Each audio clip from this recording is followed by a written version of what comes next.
Góðan daginn. Þá hefst 9. fundur bæjarstjórnar Árborgar, haldinn hér í Grænumörk 5, miðvikudaginn 23. nóvember 2022, klukkan 16. Mættur til fundarins Arnar Freyr Ólafsson B-lista, Ellý Tómasdóttir B-lista, Álfheiður Einarsdóttir A-lista, Arna Ýr Gunnarsdóttir S-lista, Sigurjón Vítalín Guðmundsson S-lista,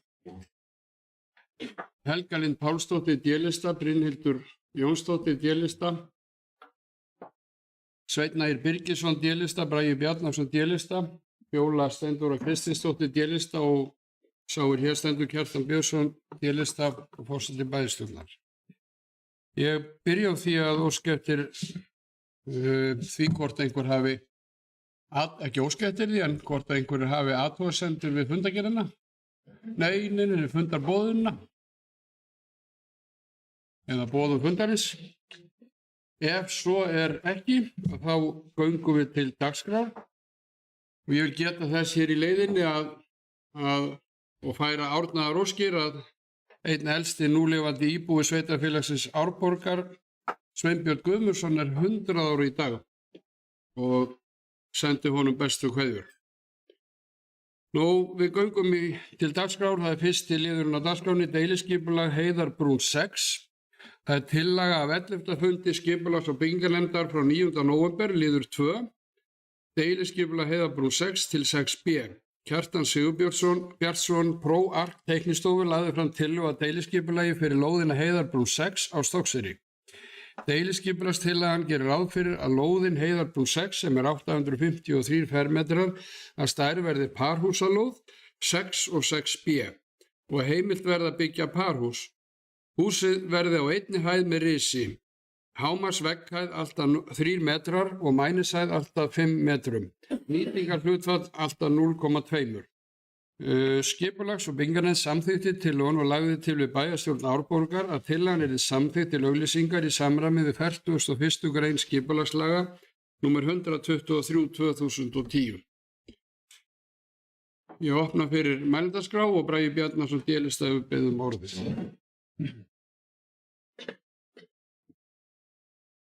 Forseti, bæjarfulltrúar og aðrir tilheyrendur. Já, er að ræða deiliskipulag sem að fara aðra umferð í gegnum kerfið á okkur, þar sem það kom tilbaka eftir að rangt skuggavarp hafði fylgt með fyrir staðfestingu nefndarinnar. Málið var því tekið aftur fyrir í nefndinni með réttum gögnum og réttum skuggavarpi sem fylgir með sem tillögunni og að öðru leyti tillagan óbreytt, þannig að nefndin lagði til við bæjarstjórna að hún verði samþykkt.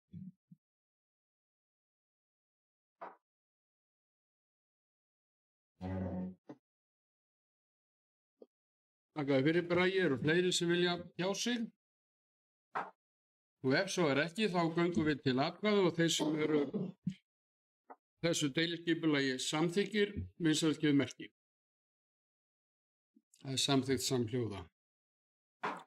Þá annar liðurinn á dagskráfunni samningsgerð vegna dagdvalar og hér samningsumboð vegna þjónustusamnings dagdvali, lagt til að bæjarstjórn samþykki samningsumboðið.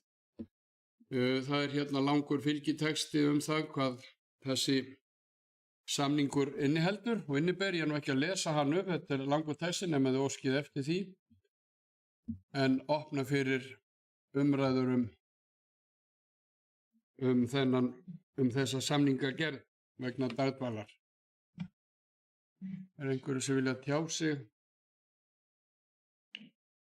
það? Ef svo ekki, að þá, Álfheiður Einarsdóttir A-lista kom hér inn á 12. stundu að morgni.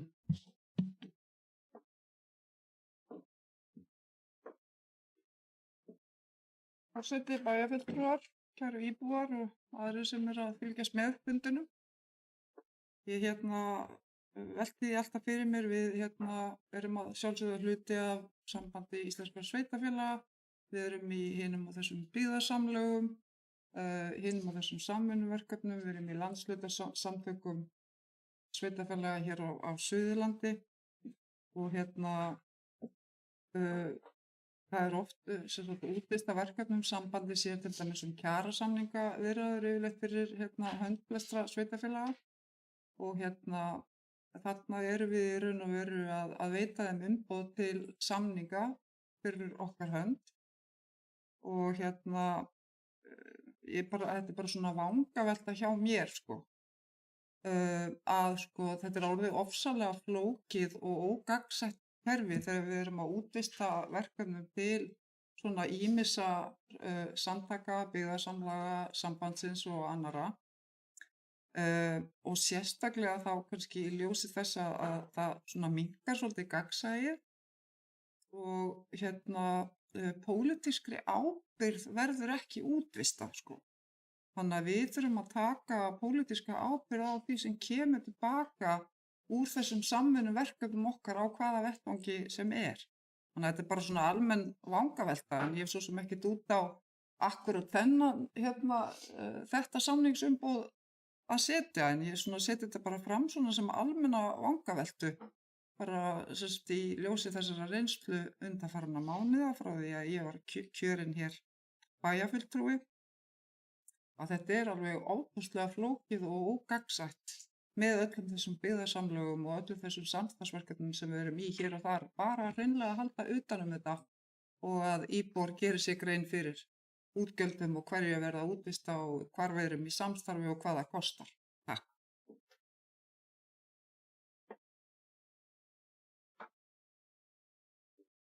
Já, þakka þér fyrir Álfheiður. Arna Ýr Gunnarsdóttir S-lista.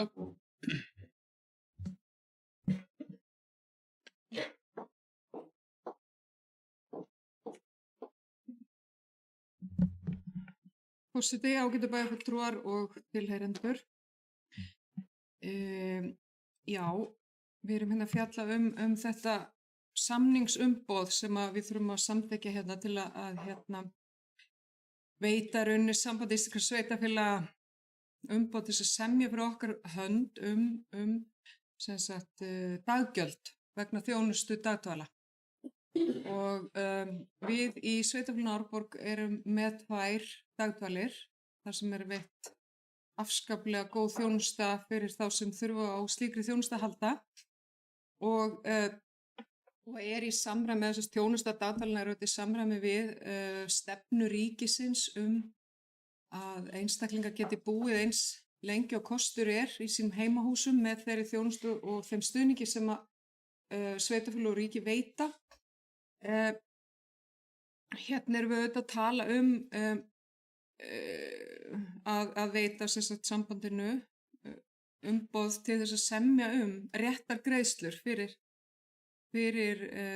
hvert pláss sem við erum með í þessum dagdvölum og ég er sammála bæjarfulltrúa Álfheiði að það stundum þó ég held að þetta sé rétta leiðin að fara af því að það væri ansi flókið ef hvert og eitt sveitarfélag ætti að koma á fundi til sjúkratrygginga til þess að semja þessi daggjöld og auðvitað eru þau sveitarfélög sem eru með þessar dagdvalir þau eru auðvitað svona skóinn kreppir á sömu stöðum og okkur þykir auðvitað aldrei nóg gefið en við auðvitað þurfum að halda óbúslega vel utan reksturinn á þessum stöðum, vera með það alveg á kristaltæru, hvað kostar að reka þetta og síðan þarf auðvitað krafan til sjúkratrygginga að vera í samræmi við það, hvað þetta raunverulega kostar og þannig að ég held að þetta sé nú rétt að leiðin að fara en það skiptir náttúrulega óbúslega miklu máli að upplýsingagjöfin sé góð frá sambandinu og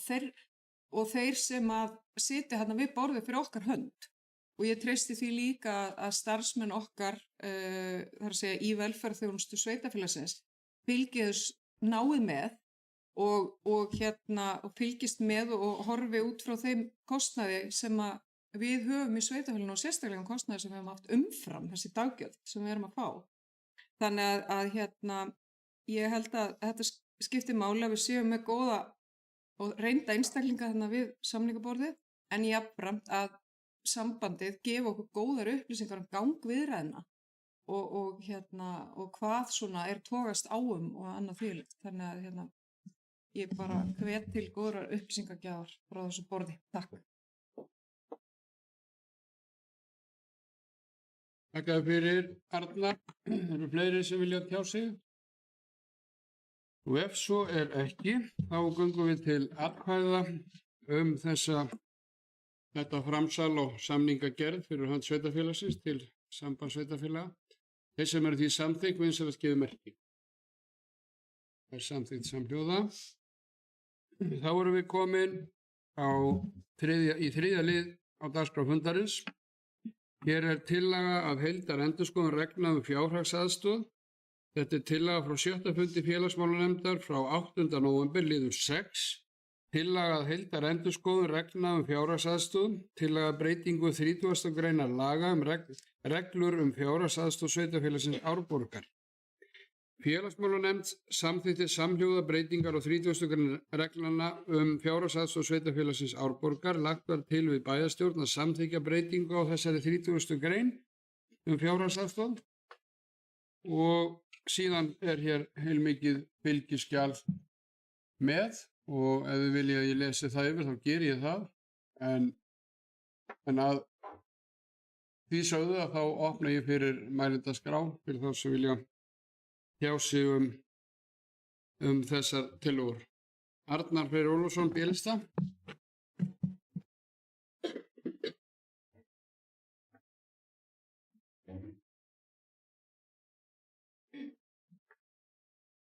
Já, virðulegur forseti, og bæjarstjórnarmenn og konur og aðrir tilheyrendur. Ég var að lesa þarna í ítarefni sem að fylgdi með í þessu minnisblaði og ég hnaut pínlítið þarna orðalag sem að kom mér bara verulega óvart. Ég velti fyrir mér hvað stæði þarna baki. Ég held að í rauninni allir sem að þessum málum starfa séu að leggja sig fram eins og þeim er frekast unnt og sveitarfélagið er að reyna að sigla þann sjó að gera vel við alla samkvæmt lögum og auðvitað samkvæmt vilja í rauninni starfsmanna og bæjarstjórnar og svo framvegis. En hnaut ég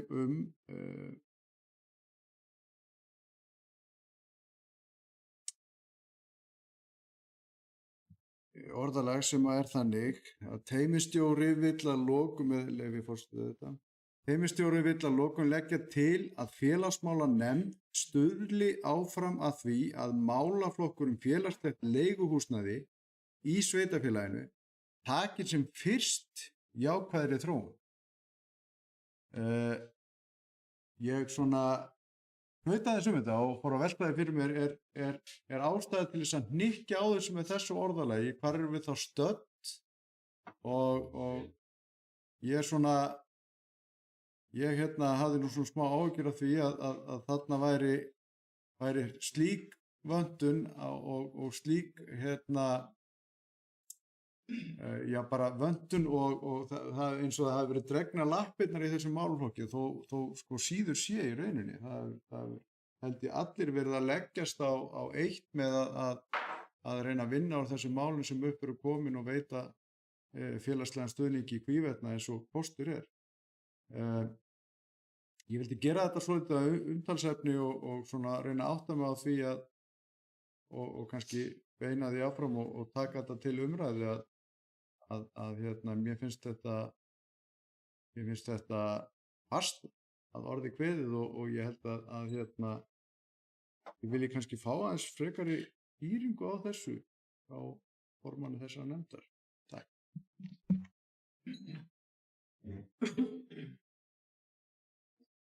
Já, þakka fyrir Arnar. Helga Lind Pálsdóttir, D-lista. Við byrjum orðið.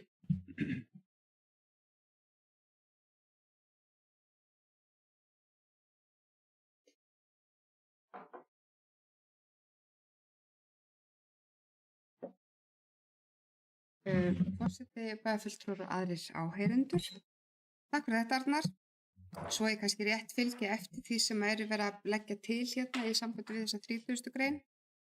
Þá þá hefur það verið þannig að fólk sem að þarf á því að halda hefur getið komið til sveitarfélagsins sem fengið svokallaða ábyrgðaryfirlýsingu þegar er að reyna að taka húsnæði á almennum leigumarkaði á leigu og þarf að skila inn tryggingu í formi 3 mánaða fyrirframgreiðslu. Þá höfum við farið þá leið að fólk fær ekki pening í hendunar og það er ekki greiddar, upphæðin ekki greiddar beint inn á banka fyrir viðkomandi, heldur gefin út svo svo til þannig ábyrgðaryfirlýsing og sem segir það að ef einstaklingur stendur ekki í skilum, eitthvað eyðilegst eða eitthvað verður íbúðar viðkomandi, þá gengur sveitarfélagið í ábyrgð fyrir viðkomandi aðila. Það var lengi í reglunum að þetta var hámark 600.000 sem í raun og veru bara orðið ótækt núna því það er engin 3 mánaða reiðsla 3 mánaða leiga 600.000. Hún er alltaf orðið nær 900.000 í dag og því er raun og veru að gera ráð fyrir að hækka þetta upp í 3 mánaða leigu miðað við almennt leiguverð á húsnæðismarkaði, þannig að það er ekki verið að setja einhverja eina ákveðna upphæð, heldur við verið að tala 3 mánaða leigu svo ræður svolítið markaðurinn hver leigan er. Og ég held að það sé mjög nauðsynlegt.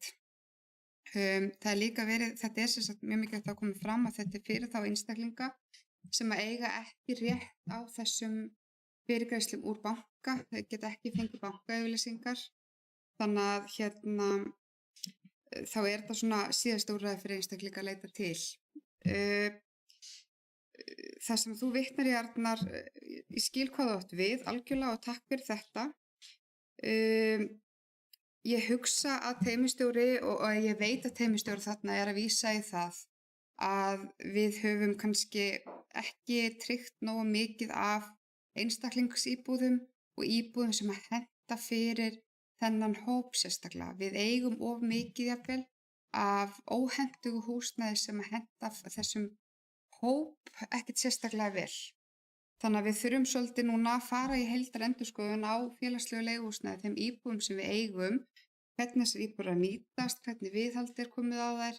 Þannig að þetta er svolítið þetta sem hún er að vísa í og ég veit að það hefur rætt það innan félagsþjónustu og velferðarþjónustu að við þyrstum að eiga meira og hafa meira aðgengi að íbúðum sem eru fyrir einstaklinga 1-2 á jarðhæðum og svona sem hentar hópnum betur. Það er það sem hún er að vísa í þarna. Mér finnst þá líka rosalega mikið að þau tökum það sem er líka jákvætt, sem við höfum vissulega gert jákvætt. Við hækkuðum núna strax í byrjun þessi kjörtímabils, þá gerum við það hér á bæjarstjórnarfundi, hækkuðum við sérstakan húsnæðisstuðning og það er einmitt einn af þessu þáttum til þess að tryggja fólki í sveitarfélögin okkar húsnæði og gera aðgengi að húsnæðismarkaðnum auðveldari, þótt það sé náttúrulega ekki endilega auðveldur alltaf. Og ég tel að þessi 30. grein regluna til fjárhagsaðstoðar með þessar ábyrgðaryfirlýsingar gera það líka. Það hjálpar fólki að komast út á leigumarkaðinu og almennum markaði og svona með kannski með það þurfum við að einblína meira á að hjálpa fólki að komast út á almennum markaði því við eigum klárlega ekki íbúðir og húsnæði sem bjóða öllum. Takk.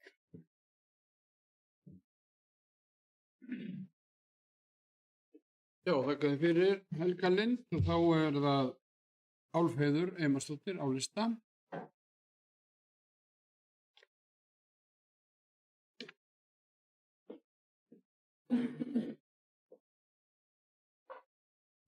Já, forseti, bæjarfulltrúar, kæru íbúar og aðrir sem er að fylgjast með.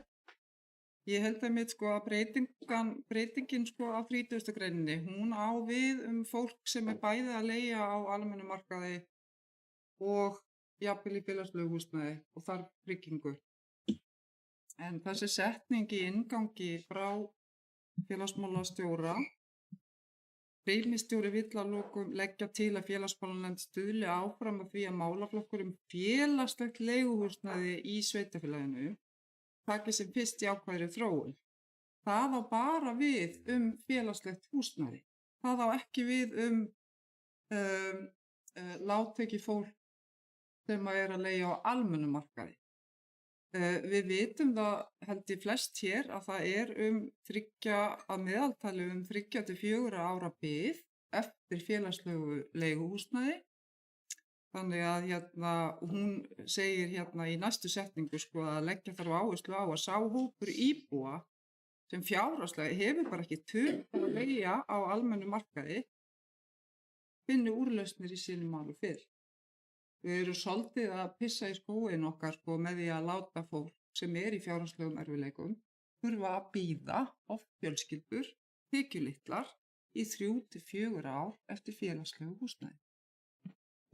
Þannig að þetta tvennt ólíkt sko að vera í félagslegu húsnæði eða vera að leigja á almennu markaði og ég fagna bara þessari breytingu og ég fagnaði breytingunni í byrjun kjörtímabils þar sem að sérstökum húsnæðisstuðningi var hækkað og tel þetta bara í takt við þessar gífurlegu hækkun á leigu. Takk.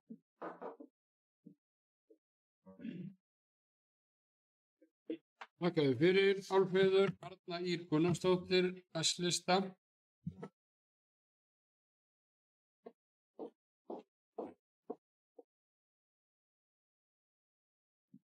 Já, forseti. Við erum að ræða þessa breytingu á reglum fjárhagsaðstoð og eitt annað sem ég finnst, sem ég ætla nú aðeins að gera athugasemdir við eða sem ég átta mig ekki alveg á í dagskráni, það stendur tillagað heildarendurskoðun reglna fjárhagsaðstoð. Er þetta réttur titill? Af því að það náttúrulega verið fyrst og fremst að endurskoða þarna eina grein. Það að segja, þannig að þó svo ég myndi gjarnan vilja heildarendurskoða reglurnar fjárhagsaðstoð þá held ég að þetta sé ekki alveg réttur titill. En ég tel að það sé bara jákvætt og algjörlega nauðsynlegt að gera þessar breytingar sem verið að gera á reglunum.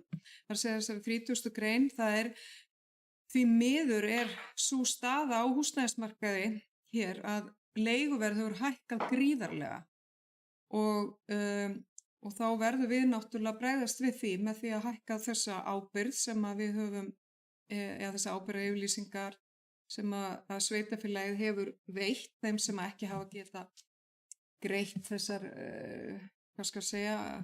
sumir þurfa að greiða þessa 3 mánaða leigu og okkar hópur hefur bara ekki bolmagn til þess. Þannig að það nauðsynlegt að bregðast við þessu og svo þetta sem að þið eru að ræðum varðandi það sem teymistjórn talar að það þurfa að verða breytingar á félagslegu húsnæði í eigu sveitarfélagsins. Þessi vinna auðvitað farin af stað og fór af stað í vor við þessa endurskoðun á eignasafni leigubústaða og við höfum fundað þó nokkrum sinnum í stjórn leigubústaða og það allir meðvitaður það að það þarf að selja eignir og það búið að vera að vinna í því að byrja að selja eignir og kaupa aðra í staðinn sem hentar þeim hóp sem er stærsti hópurinn sem býður eftir húsnæði. En síðan náttúrulega var annað mjög mikilvægt mál að það stóð til að auglýsa eftir verkefnastjóra leigubústaða sem gríðarlega mikilvægt og stórt. Hvað að frétta því? Ég bara það voru svolítið síðan að það var tekin ákvörðun þetta af því að það þarf að fara í mikla vinnu við endurskoðun á eignum og ýmsum þáttum varðandi leigubústaði og sú vinna þarf að hefjast fyrst eins og verið að biðja af starfsfólki velferðarþjónustunnar. En síðan þetta mikilvægt að við fylgjumst með líka og við fylgjum þróuninni varðandi eins og sérstakann húsnæðisstuðning. Við þurfum að hækka hann í samræmi við það sem að gerast á leigumarkaði. Ef við ætlum að sjá fram á að það verði fleiri sem getur leigt á almennu markaði, þá þurfum við að hækka þennan sérstaka húsnæðisstuðning og svo þurfum við náttúrulega þrýsta ríkisvaldið að hækka húsaleigubætur líka til samræmis við það sem að gerast á leigumarkaði. Þannig að við þurfum að ýta á alla þessa þætti að því allt vinnur þetta saman til þess að aðstoða fólk á leigumarkaði. Það eru kannski einhverjur sem eru svona á jaðrinum með að spjara sig þarna að þá eru þetta gríðarlega mikilvægt að húsnæðisstuðningurinn fylgi með. að hann hækki í samræmi við því miður hækkandi leiguverð sem að lítur ekkert endilega út fyrir að sé að lækka. En já, bara takk fyrir.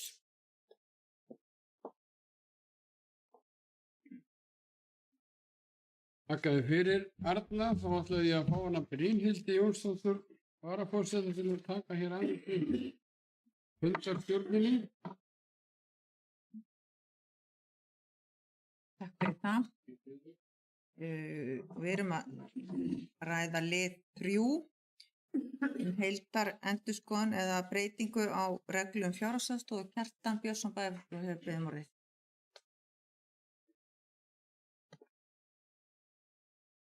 Já, forseti, bæjarfulltrúar og tilheyrendur. Það er rétt að mínu mati sem fram hefur komið hér hjá öllu sem til máls hafa tekið að það þarf auðvitað að fylgja því miður hækkandi húsaleiguverði sem að þannig að þetta fólk geti bjargað sér og eigi möguleika á að bjarga sér.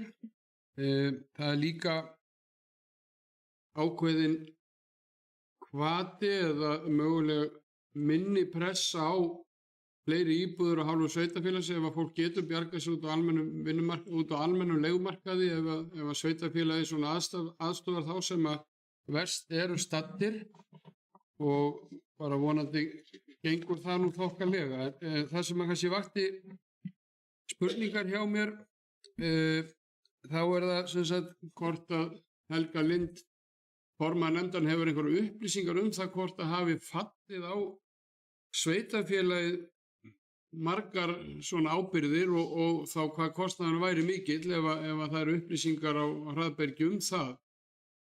Auðvitað er þetta sannarlega stórar fjárhæðir og það er svona forvitnilegt að vita hvernig staðan er á því og síðan tekjum við þetta undir með Örnu Ýr að verkefnisstjóri fyrir leigubústaði er auðvitað fyrir lifandis löngu tímabær og það vantar að fá þar manneskju í starf sem að heldur vel utan allt þetta verkefni okkar sveitarfélags og við vorum á sínum tíma með starfsmann þarna og svo hefur þetta verið fært undir og þetta er svona einhvern veginn svolítið á reiki og ég hef lent í því margsinu sem kjörinn fulltrúi að íbúar í slíkum íbúðum sem að sveitarfélagið með á sinni hendi að þeir eru svona að hringja frá Pontíusi til Pílatusar og hringjandi út allt og svo bara að reyna að fá lagfæringar og alls konar svona og það væri náttúrulega afskaplega gott ef það væri einn aðili sem hefði algjöra yfir umsjón með þessu verkefni og héldi utan þetta fyrir hans sveitarfélags og ég tel það líka mikilvægt að sá aðili sem að verður þar ráðið til starfa sé með svona tiltölulega ef að hægt er að fá þann aðila með víðtæka þekkingu líka á snertifleti við að lagfæra og laga og hafa gott innsæi í það, ekki endilega kannski hvort hann lagar sjálfur en hann hafi gott innsæi, ekki eingöngu skrifstofumannsku eða eitthvað slíkt. Ég vil að það sé alveg ítrekað af minni hálfu allavega svo vilja að það sé ráðin manneskja sem að hefur svona sterka þekkingu á þeim málum líka því að við þurfum á því að halda, við erum með gríðarlega margar íbúðir og síðan auðvitað þarf utanum þetta allt saman. En þá hefur nú bara lokið mínu máli. Takk fyrir þetta, Kjartan. Viltu taka við þá núna? Já, tekur Kjartan og setur bæjarstjórnar aftur við. Þakka þér fyrir, Brynhildur.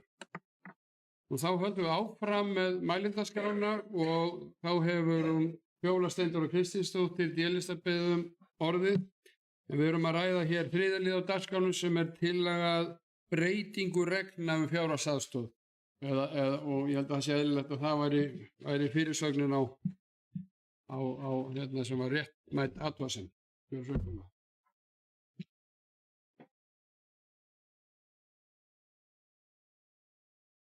Forseti og bæjarfulltrúar, það er áhörundur, tilheyrendur. Ég hugsa bara varðandi nafn, þetta er góð ábending hjá Örnu, þetta er væntanlega bara það sem er málsheiti þessa verkefns inn í kerfunum og þarf sannlega að breyta yfir þessu máli. En langar að benda ykkur á öllum á að það var unnin skýrsla hérna í vor af Reykjavík Economics einmitt félagslegt húsnæði og bara húsnæði almenna leigumarkaðinn í sveitarfélaginu sem mjög áhugaverð og þar einmitt komið inn á hvað að okkur vanti sem sagt að ráða verkefnastjóra eða húsnæðisfulltrúa og það í vinnslu, ég get upplýst ykkur það að áttu nú að vera fundur í dag, þetta mögulega að verða veruleika en mér langar samt að benda Hjartani og fleirum á að það þetta eignardeildin sem sér allt viðhald eins og staðin í dag, þá sveitarfélagið að sjá viðhald og þessi aðili sem í ráðandi starfsins yrði í rauninni milliliður þar, það yrði áfram þannig að eignardeildin sér allt viðhald og annars slíkt en það yrði sannarlega á einni hendi sem að myndi einfalda og auðvitað bara þetta verðmæti sem að í eigu sveitarfélagsins og því mikilvægt í rauninni að ná aðeins utan þetta með þessum einstakling en ég bendi ykkur á og mér langar í rauninni bara að koma upp og segja það, ég hveti ykkur til að lesa þessa skýrslu. Takk.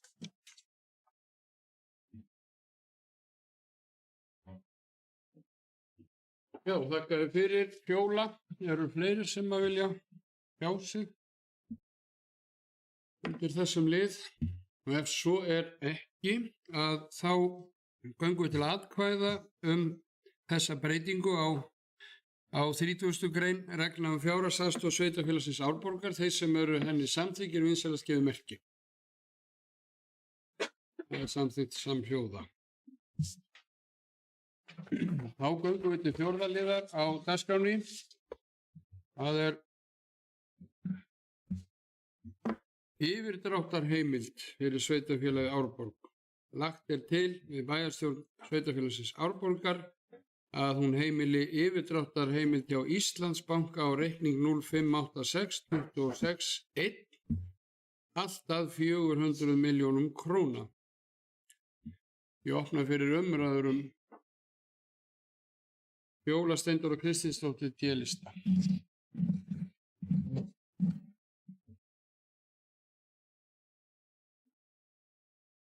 Forseti og bæjarfulltrúar, það eru tilheyrendur. Mér langar bara að koma með svona kannski aðeins frekar útskýringu á þessari upphæð og þessum lið. Þetta í rauninni yfirdráttarheimild sem nú þegar til staðar.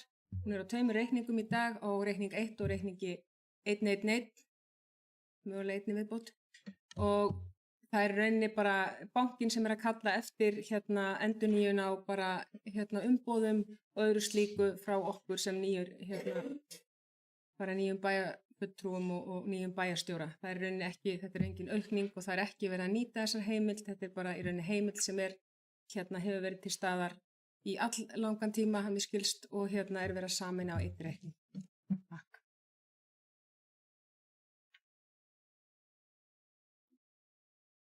Þakka þér fyrir Fjóla. Eru fleiri sem vilja tjá sig 1.400.000? Ef svo ekki, þá göngum við til atkvæða. Þeir sem að samþykkja þessa beiðni vinsælast gefið merki. Það samþykkt samhljóða.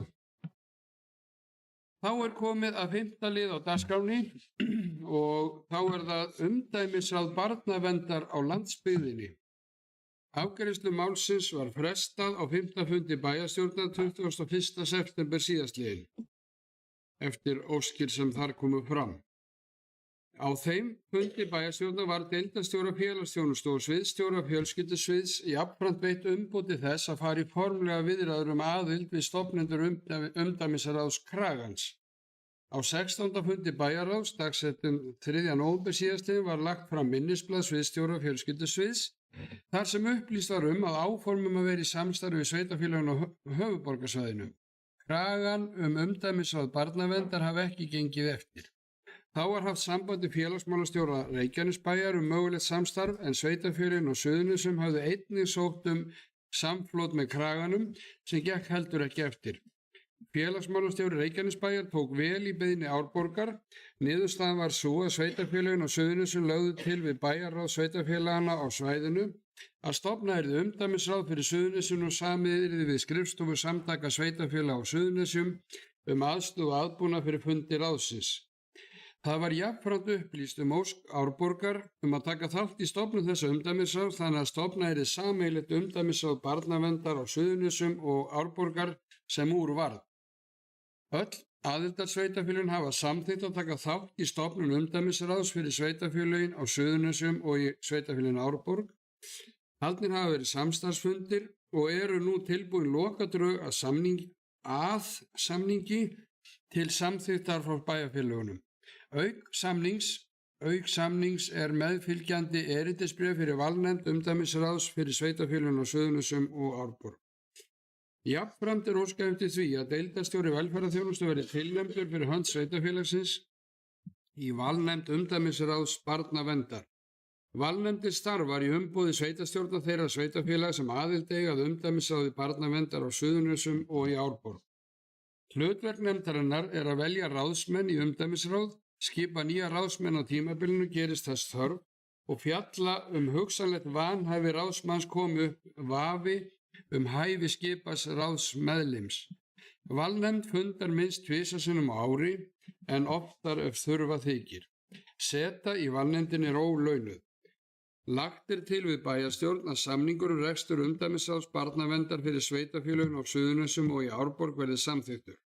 Þá er einnig lagt til við að deildarstjóri velferðarþjónustu Árborgar verði tilnefndur fyrir hönd sveitarfélagsins Árborgar í valnefnd umdæmisráðs barnaverndar fyrir sveitarfélögin á Suðurnesjum og í Árborg. Nú þá skal tekið fram að eftir að dagskráin var send út eftir að fundarboð var sendt út, þá eru hér 3 atriði sem að ég óska eftir við fundin að fá að taka hér inn í. Eftir að fundarboð bæjarstjórnar var sendt út á mánudag fundaði deildarstjóri félagsþjónustu með öðrum samningsaðilum og lagðar voru til eftirfari breytingar á orðalagi 4. og 5. greinar. Það er sem sagt 1. málsgrein, 4. grein. Í upphafi 1. málsgreinar 4. greinar bætist við orðalagið umsýslu sveitarfélög munu fyrir hönd.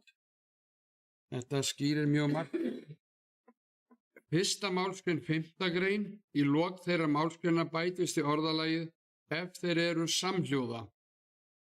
Og síðan 5. málsgrein 5. greinar. Við upphaf þeirra málsgreina bætist við orðalagið ofangreindar upphæðir munu framreiknast samkvæmt launavísitölu árlega miðað við grunnvísitölu í janúar 2023. Fyrsta hækkun tekur gildi í janúar 2024. Er samningurinn með þessum breytingatillögum síðan borinn undir atkvæði. Þannig að það er verið að leggja til þarna örlitlar orðalagsbreytingar og viðbætur við sem að sviðsstjórarnir fundu hér út á mánudaginn var og ekki var hægt að koma hér inn í fundargögnin. Þetta er held ég ekki mjög verulegar breytingar en ég opna fyrir umræður um 5. greinina hér umdæmisráð barnaverndar á landsbyggðinni og það eru vendingar sem þar eru uppi. Álfheiður Einarsdóttir álista.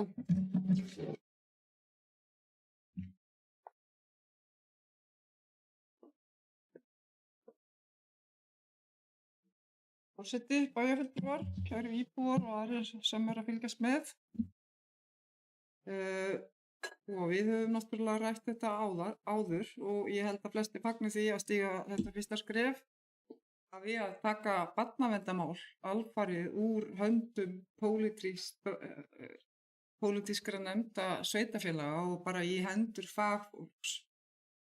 Því að í þessi umdæmisráð þá er valið fagfólk af fagfólki í sveitarfélagunum sjálf sem kjósa að starfa saman.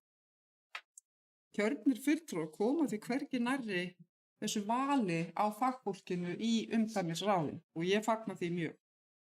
Og umdæmisráði þar verða sem sagt 3 ráðsmenn. Það er lögmaður sem er þá formaður og svo er félagsráðgjafi og sálfræðingur. Þannig að mér finnst þetta til mikilla bóta.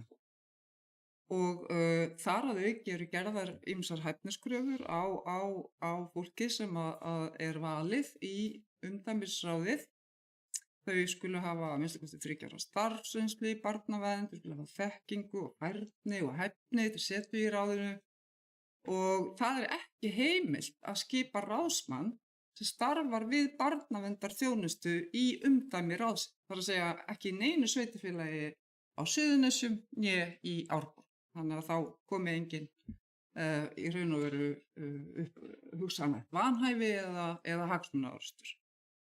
Og þetta tryggir auðvitað þessa óháðu og faglegu meðferð þessara viðkvæmu mála sem að berast til umdæmisráðsins.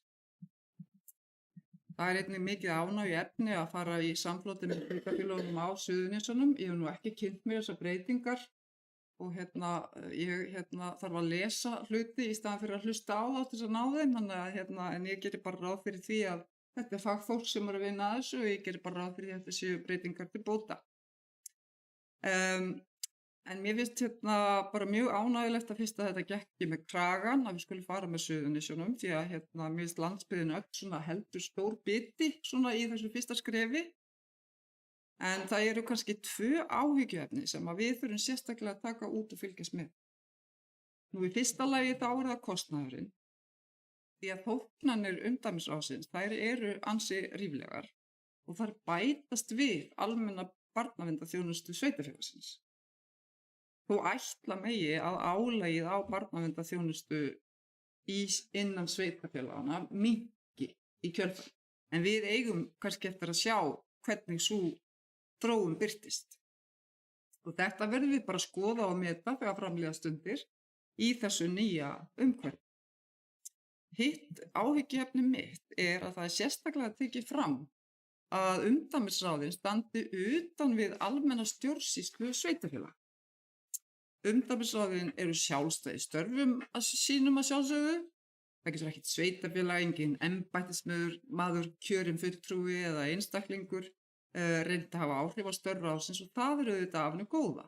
En ef þau standa utan við almenna stjórnsýslu sveitarfélaga, þá spyr ég mig hvaða stjórnsýslu tilheyra þessi umdæmisráð? Hvað með kærulið? Hvernig verður tekið á þeim? Er það skýrt í lögunum og nú viðurkenni ég bara, ég er ekki búin að lúslesa þessi nýju lög og þessar lagabreytingar sem voru gerðar. Þannig að ég þekki þetta ekki alveg. En hvað með kæruleiðir? Hvernig verður tekið á þeim? Er það skýrt í lögunum? Lengjast boðleiðirnar? Lengist biðtími eftir lúkningu mála? Er óskýrt hvaða leiðir eru færar forráðamönnum sem eru ósáttir við niðurstöðu umdæmisráðsins eða eru þær ákvarðanir bara loka ákvörðun hingað og ekki lengra? En eins og ég segi, ég hef ekki lesið lögin spjaldan á milli, en þetta verður að vera alveg á hreinu. Og það verður líka að vera á hreinu að starfsmenn sveitarfélagana að þeir verða að sinna upplýsingaskyldu til aðila þeirra mála sem fara á borð ráðsins, hvernig skuli bera sig að ef aðili unir ekki niðurstöðu ráðsins. En þetta er svona nýtt fyrirkomulag sem ég fagna. Ég hef aldrei skilið af hverju pólitískar nefndir hafa haft barnaverndarmál í sinni umsjá, þannig að ég fagna því að þetta fari til fagfólks og að valnefndin sé skipuð fagfólki en ekki stjórnmálamönnum. En þetta er líka ný vegferð og við þurftum kannski bara að taka út reynsluna, kannski eftir 6 mánuði, 1 ár. Bæði hvernig þetta er að reyna á börnum, því barnavernd eru þetta ætlað að tryggja velferð og vernd barna. Hvernig og hvaða viðbótar kostnaður að leggjast á sveitarfélagið? Er minna álag á barnaverndarþjónustu innan sveitarfélagsins? Og hvernig bara þessi nýja stjórnsýslu eining er að nýtast börnum og forsjáraðilum og þá sérstaklega með tilliti til úrlausna ágreinings- og kæruleiða og tíma við úrlausni mál, að þau sé ekki að tefjast of. Því ég get alveg ímyndið mér að þetta er bara 3 aðilar og þetta er 30.000 manns samtals í þessu umdæmi. Þannig að ég held að við þurfum að þó ég fagni þessu, að þá held ég að við ættum að taka þetta út eftir einhvern x tíma, hvernig þetta reynist okkur. Og við gætum þurft eitthvað aðeins að breyta og bæta og þá jafnvel leita til löggjafans ef að lögin gera það verkum að við getum ekki breytt og bætt það sem við viljum og sjáum að þurfi að gera. Takk. Já, þakka þér fyrir. Álfheiður Umarsdóttir, Helga Lind Pálsdóttir, D-lista.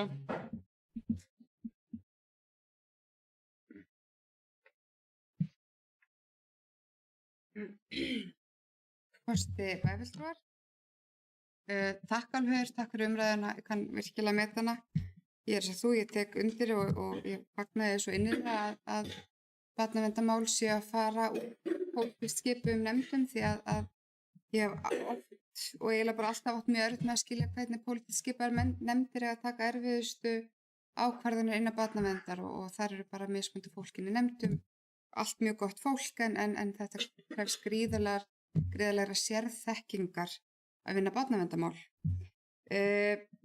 Það sem að kemur fram í þessum drögum, og nú er þetta náttúrulega drög og það er verið að vinna með þetta, er að, og ég fagna því að við sem að fara með Reykjanesbæ á Suðurnesunum, að því að það verða hana minni vegalengdir, það er styttra á milli, það er styttri, ég veit að boðleiðir eru alltaf eins bara í gegnum síma og internet og allt þetta, en það verður samt meiri nálægð við hvort annað þegar við erum á þessu svæði heldur en öllu landinu. Þannig erum við líka að í raun og veru koma í veg fyrir gigantískan ferðakostnað, þannig að svona viðráðanlega ferðakostnaður því að hvert barnaverndarþjónusta getur óskað til því að umdæmis að fundi í sínu sveitarfélagi. Aðsetur umdæmis að verður samkvæmt þessu í Reykjanesbæ og það bara í góðu máli. Þannig að Reykjanesbær mun sjá umsýslu. Það verða ég tel samt það verður í raun og veru líklegast ekki minni vinna fyrir barnaverndarþjónustuna okkar þegar þeir halda áfram að vinna málin, þeir þurfa að vinna öll málin upp í hendurnar á umdæmisráði í raun og veru alveg svo það hefur gert við félagsmálanefnd hingað til. Þannig að vinnan í raun og veru verður alltaf svo sama, hún bara fer í annan farveg eftir að sem sagt, þau eru búin að ljúka sinni vinnu eða komin á þann tímapunkti sinni vinnu, réttara sagt. Og mér finnst mikilvægt kannski við tökum það fram að umdæmisráð eru, þau mál sem fara í umdæmisráð eru þau mál þar sem að samvinna milli foreldra forsjárlega næst ekki. Þannig að þetta eru í raun og veru þvingunarmálin, þetta er alla erfiðustu málin, þetta eru þvingunarmálin sem eru að fara inn í umdæmisráðin og þannig að og ég gerir ráð fyrir, eins og þú Álfheiður, ég er ekki búin að lúslega þessa textan í lögunum, þannig ég er ekki alveg búin að áttum á því hvernig kæruleginni fer, en mér finnst mjög líklegt af því að þetta er í raun og veru sjálfstætt starfandi ráð, að þau eru að vinna með úrskurði, að þau í raun og veru úrskurða upp í dómstóla leiðina og þá eru væntanlega dómstóla sem fara síðan með málið eftir það. Þannig að eins og ég segi, ég bara fagna svo mér finnst bara frábær vinna af hendi okkar starfsfólk í Árborg velferðarsviðsins og barnaverndarþjónustunni þegar hafa staðið rosalega vel af undirbúningi við umdæmisráð sem hefur verið bæði löng og flókin.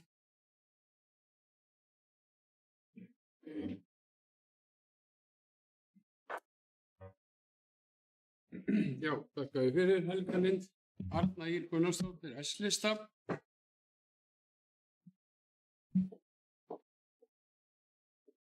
Forseti, bara eitt stutt varðandi þetta að þetta er afskaplega jákvæð breyting á vinnslu barnaverndarmála á Íslandi og jákvætt skref fyrir okkur að fara með sveitarfélögum á Suðurnesjum, en auðvitað tek undir með Álfheiði að við þurfum auðvitað að rýna þetta og það þarf með jöfnu millibili að svona fara yfir stöðuna, hvernig gengur og allt það. Varðandi aukinn kostnað þá þarf auðvitað að fylgjast vel með því en við skulum samt muna það að sveitarfélögin hafa haft alveg óbáslegan kostnað vegna lögfræðiþjónustu í þessum málum. Mörg sveitarfélög hafa verið að borga það bil 1 milljón og upp í 1,2–1,5 milljón út af einu máli. Þannig að bara hafa það hugfast og þá sá kostnaður fer hann auðvitað yfir í þetta. Og þó svo að sveitarfélög hafi haft lögfræðinga á sínum snærum og sem hafa unni þá eitthvað hluta vinnunar eða undirbúningin eða annað, þá það samt kostnaður. Því hver klukktími vinnu kostar alls það. Þannig að auðvitað þessi fjármunir hafa líka verið, eða þess að þeir hafa farið út úr kerfinu fram á þessu, en auðvitað þarf að fylgjast vel með að þetta fari ekki fram á hófið. Takk.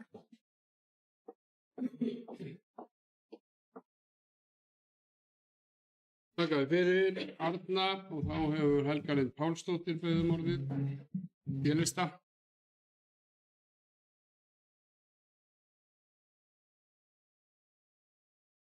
Forseti, takk bæjarfulltrúi Arna.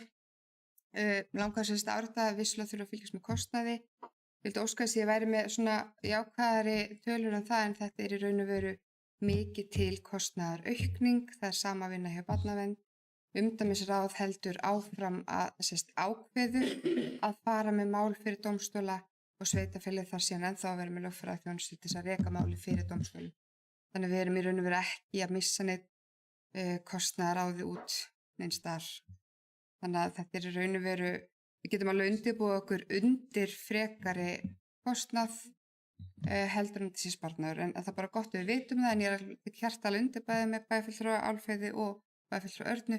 Við þurfum vissulega að rýna þetta, við þurfum að skoða þetta, við þurfum að fylgjast með síðan hvernig þróunin verður, hvernig kostnaðaraukning verður og bara við séum alltaf bara svona með puttana púlsunum hana, sérstaklega þetta er nýtt.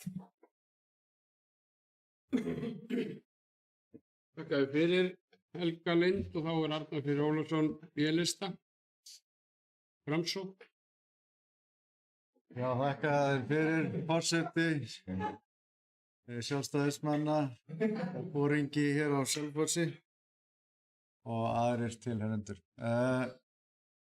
Já, ég hef átt aðeins samtal við annað bæjarstjórnar fólk á Suðurnesjum þetta mál og almennt megum við í rauninni bara vera nokkuð lukkuleg með hvernig tókst að stýra þessu máli í jákvæðan farveg í samvinnu við önnur sveitarfélög til að raunverulega spara kostnað og það er samantekið ráð að rauninni að verja hugsið ykkur börnin í hverju sveitarfélagi fyrir sig. Þetta er ekkit ógöfugra mál heldur en það er verið að varna því að það verði óþarflega mikið rask á lífi barna og verið að reyna að gera það eins faglega eins og mögulegt er, og það er kannski rétt þegar við erum að ræðum þessi mál að það er að tala um faglegheit og slíkt og annað, en enda notandinn, hugsið ykkur, á þessari þjónustu eru börnin. Og hér voru embættismenn bæjanna allra sem að tóku saman höndum og svo með stuðningi að sjálfsögðu pólitískt kjörina aðila sem að tóku svo og studdu við þessa framþróun. Og þarna er sprottið svolítið fram svona innan úr ráðhúsum eða innan úr kjarnar umverulega allra ráðhúsa þessara sveitarfélaga sem er að taka saman höndum, einlegur vilji til þess að vinna saman, spara kostnað og veita framúrskarandi þjónustu. Og ég held að við eigum að halda því svolítið á lofti og ég í rauninni komið mjög svipaða ræðu hér bara þetta mál, þetta var fyrsta dagskrá og ég ítra það bara enn og aftur að hér bara eiginlega leggja saman hendur og klappa fyrir frábæri starfsfólk okkar og vona að þetta gangi sem allra best. Takk.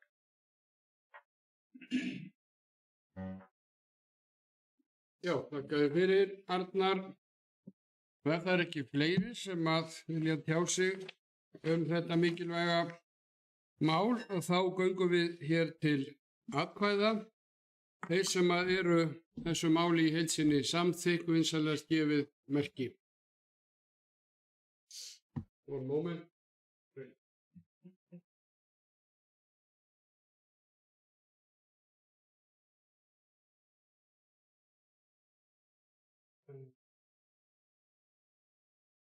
Já, fyrirgefið því, það var hljópaðið þá með það því það búið að ég ætla fyrst að bera upp málið í heild sinni meðfylgjandi með þeim tveimur breytingatillögum sem að sem að orðalagi breyttist. Það var fyrsta málsgreinin 4. grein sýslu sveitarfélög munu fyrir hönd og síðan í lok þeirrar málsgreinar í 1. málsgrein 5. greinar ef þeir eru samhljóða. Þeir sem að samþykja það með þessum áorðnu breytingum vinsamlegast gefið merki. það er samþykkt samhljóða og síðan þessi 5. grein, 5. málsgrein, 5. greinar við upphaf þeirra málsgreinar bætist í orðalagi, nei, það var, nei.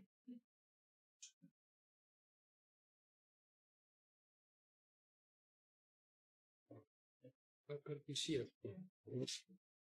Já, fyrirgefiði þetta. Ég verð að bera þetta aftur upp til atkvæða því að það eru þessar 3 breytingar málsgreinar sem að koma inn í, ég leit aðeins yfir, það er sem sagt 1. málsgreinin umsýslu sveitarfélög munu fyrir hönd og svo 1. málsgrein 5. greinar eftir eru samhljóða og síðan 5. málsgrein og 5. grein sem hljómar svona: ofangreindar upphæðir munu framreiknast samkvæmt launavísitölu árlega miðað við grunnvísitölu í janúar 2023 og fyrsta hækkun tekur gildi í janúar 2024. Með þessum áorðnu tillögum og breytingum heildar samkomulagið ber ég þetta upp og þeir sem eru því samþykk vinsamlegast gefið merki. Það er samþykkt samhljóða og síðan er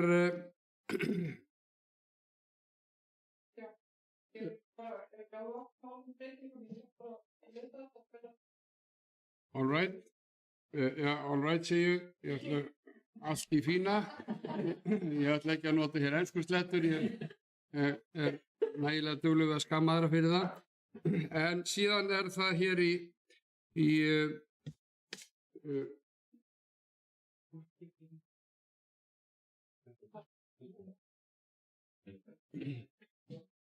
Já, þetta er ekki nægilega skýrt hér í gögnunum en þá er það sem sagt, það er lagt til að deildarstjóri velferðarþjónustu Árborgar verði tilnefndur fyrir hönd sveitarfélagsins Árborgar í valnefnd umdæmisráðs barnaverndar fyrir sveitarfélögin á Suðurnesjum og í Árborg. Þeir sem eru samþykkt í vinsamlegast gefið merki.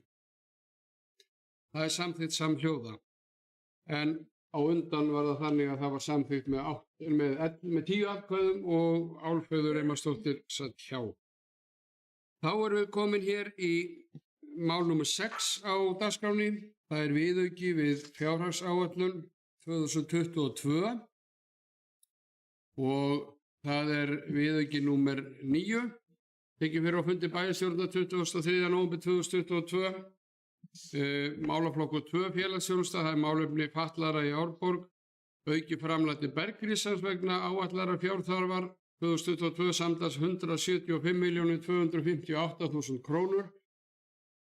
Fjárhagsaðstoð fjármagn fært á 02310, barnavernd samtals lækkun 20 milljónir og barnavernd hækkun á framlagi vegna barnaverndar úrræðis samtals hækkun 20 milljónir. Samtals hækkun á þessum málaflokki eru 175.258.000 krónur.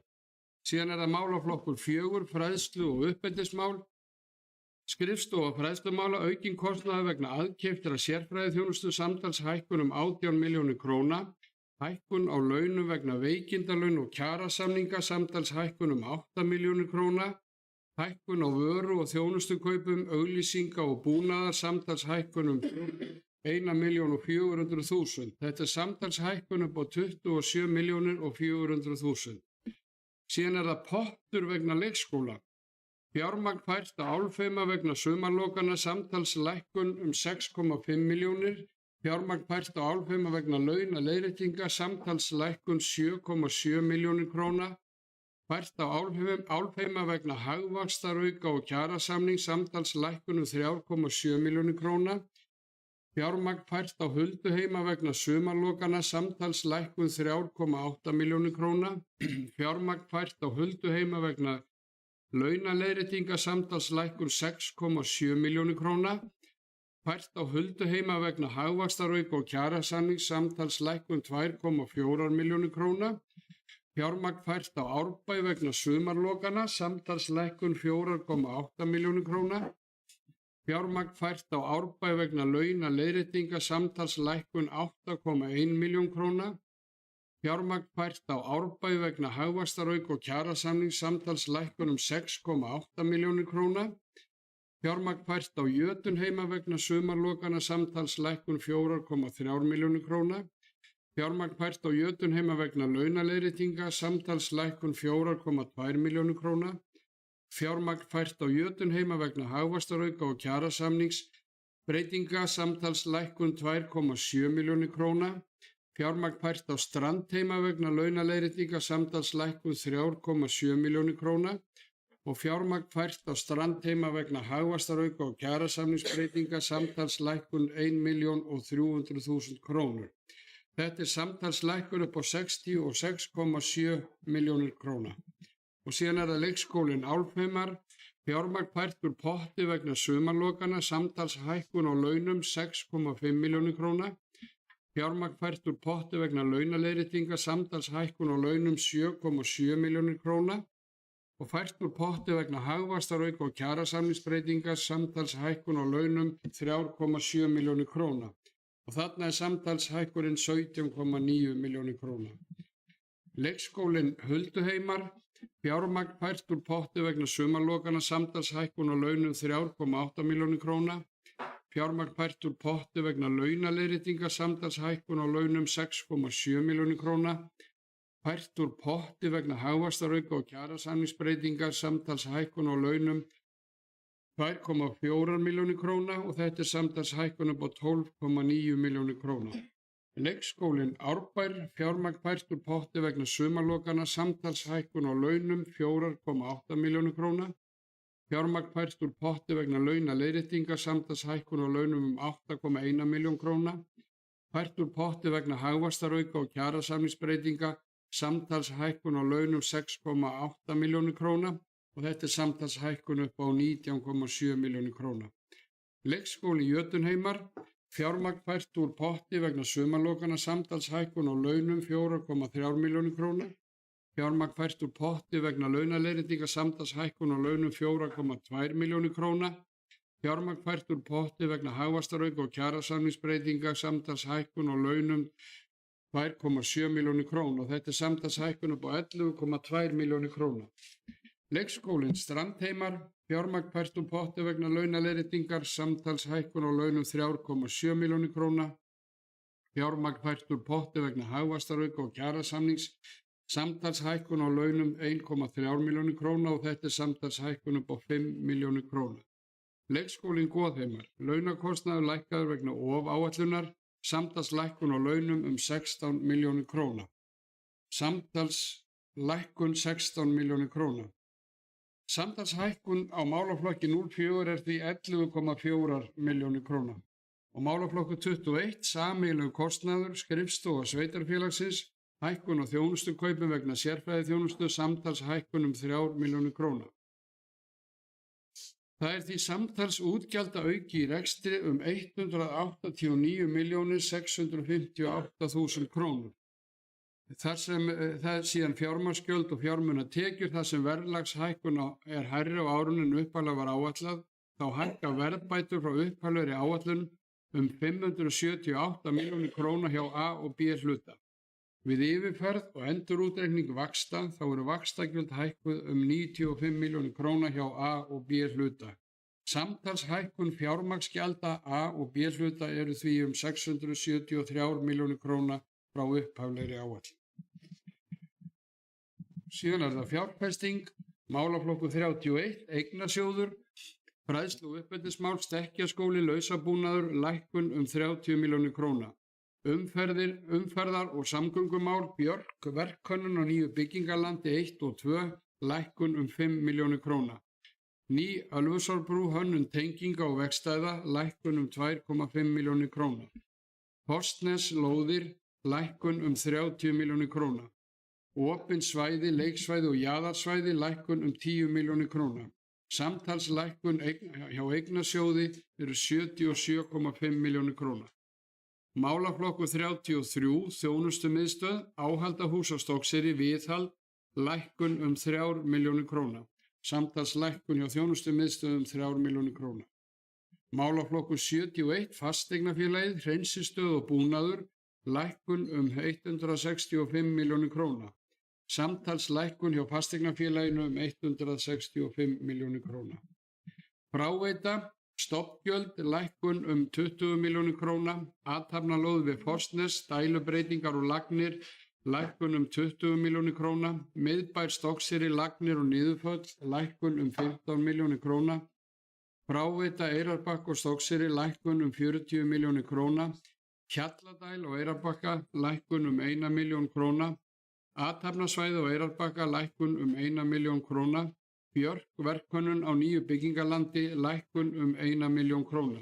Samtals lækkun fráveitu 98 milljónir króna. Vatnsveita Björk verkhönnun á nýju byggingalandi lækkun 1 milljón króna.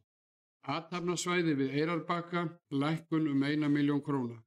Fossnes lóðir lækkun 15 milljónir króna. Undirbúningur og hönnun á dælustöð lækkun 30 milljónir króna. Hjalladæl lækkun 1 milljón króna. Samtals lækkun hjá vatnsveitu eru 48 milljónir króna.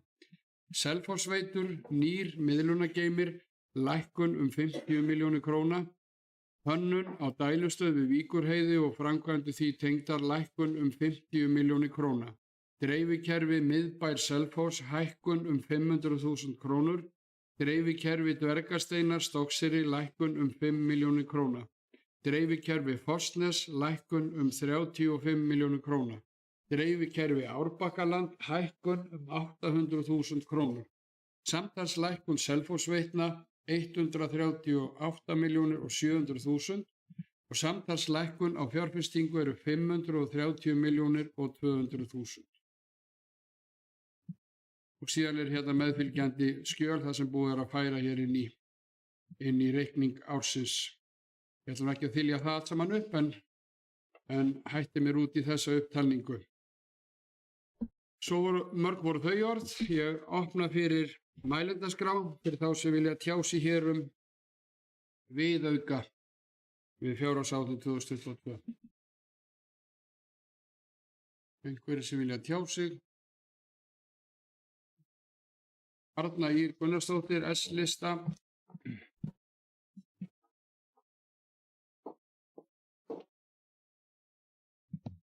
Forseti, já, við erum hérna að fjalla viðauka við fjárhagsáætlun. Viðauka númer 9 var ekki. Mér langaði bara til þess að hnykkja á þessu með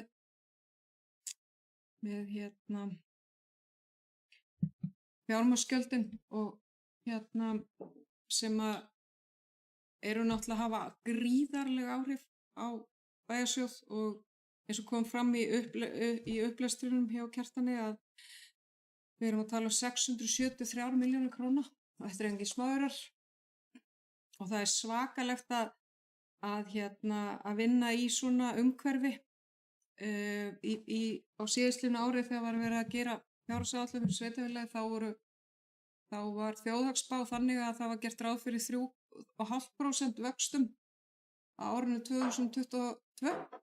Þeirri spá sem við áttum að fara eftir, það er að segja spá sem sveitarfélagin fara eftir sem er gefin út af sambandinu og þannig að það er náttúrulega ekkert grín að vinna í svona einkennilegu hagkerfi eins og við erum að vinna í hérna á þessu landi.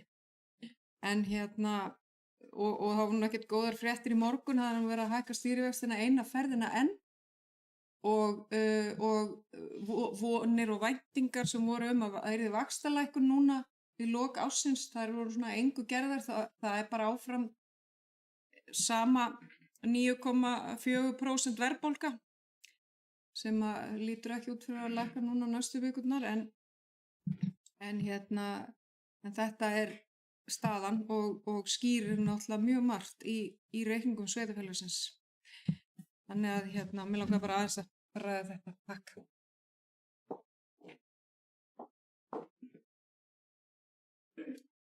Takk fyrir Arna Ýr. Eru fleiri sem vilja tjá sig? Arnar Freyr Ólafsson, B-lista. Já, forseti, bæjarfulltrúar og aðrir tilheyrendur. Það er vissulega ástæða til þess að standa upp þegar við erum að fara yfir þessa viðauka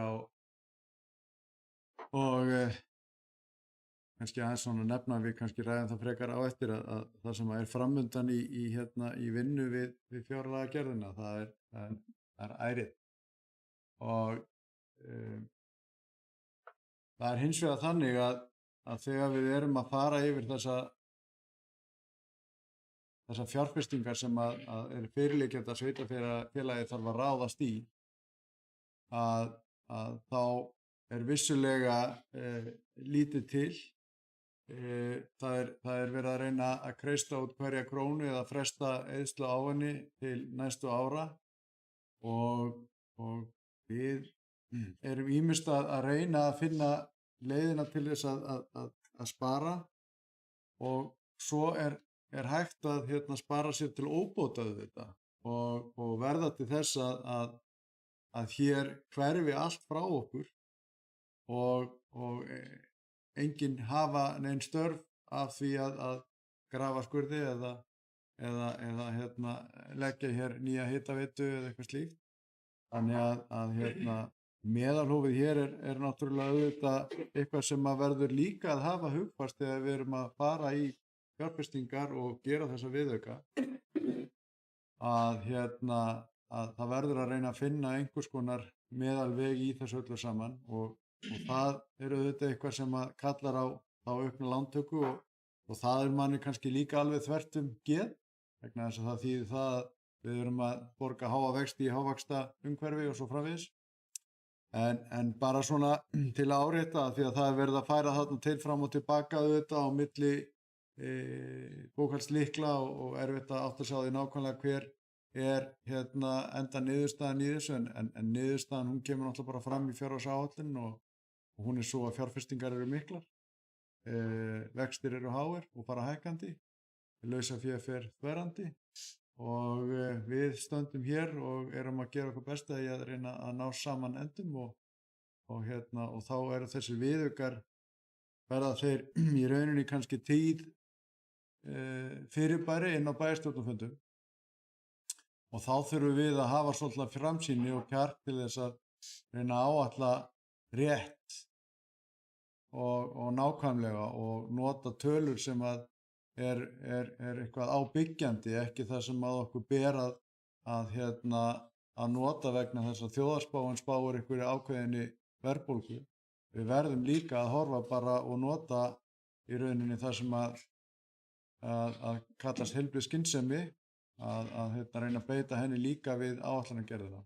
En eins og ég segi, þá er mjög erfitt að átta sig á þessum viðauka, en það er mjög leitt að þurfa að vera að taka þá fyrir og fyrirsjáanlega mögulega þurfa að taka þá fyrir mánaðarlega. Takk.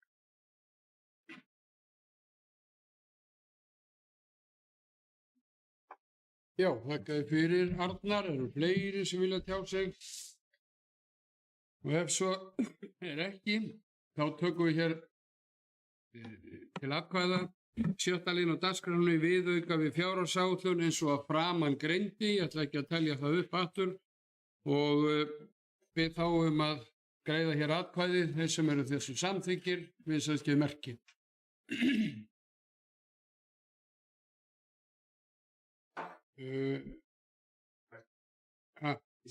Positív. All right. Já, ég er ekki all right aftur. Fyrst afsökunar. Það er samþykkt með 10 atkvæðum og það var svo lík, já þetta hjá. Tveir fulltrúar B-lista sitja hjá. Jæja, þá er komið að 7. lið fundarins og það er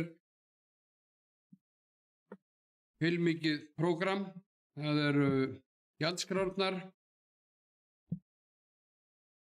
fyrir árið 2023.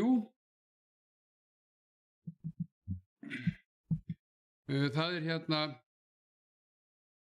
tekið fyrir, við tökum hvert fyrir sig og greiðum það atkvæði, það er að segja það að vísa því til seinni umræðu fjárhagsáætlanagerðar í desember, og það er fyrst gjaldskrá fyrir frístund og sumarfrístund sem að gildir frá 1. janúar til 2023 og ég ætla ekki að fara yfir allar tölur, þetta eru langar lesningar en opna fyrir mælendaskrá. Við vilja tjá sig það. Álfheiður Einarsdóttir á lista.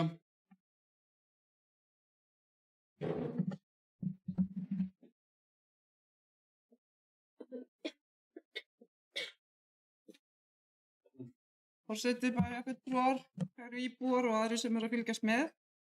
Já, við erum hérna, ég kem hérna upp undir liðnum gjaldskrábreytingar og ég vil bara tala vöndu vinnubrögð og hér finnst mér bara fagmennsku ábótavant.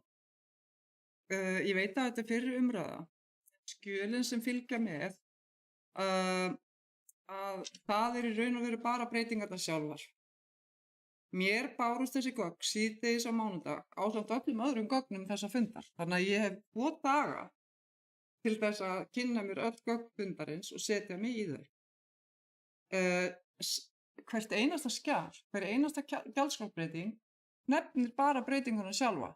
Ég hefði viljað sjá hver er gildandi gjaldskrá, hvað er breytingarnar þá, bæði í krónum og hlutfallslega, til þess að ég geti hreinlega mynda með skoðun. Þannig að ég ætla að beina því til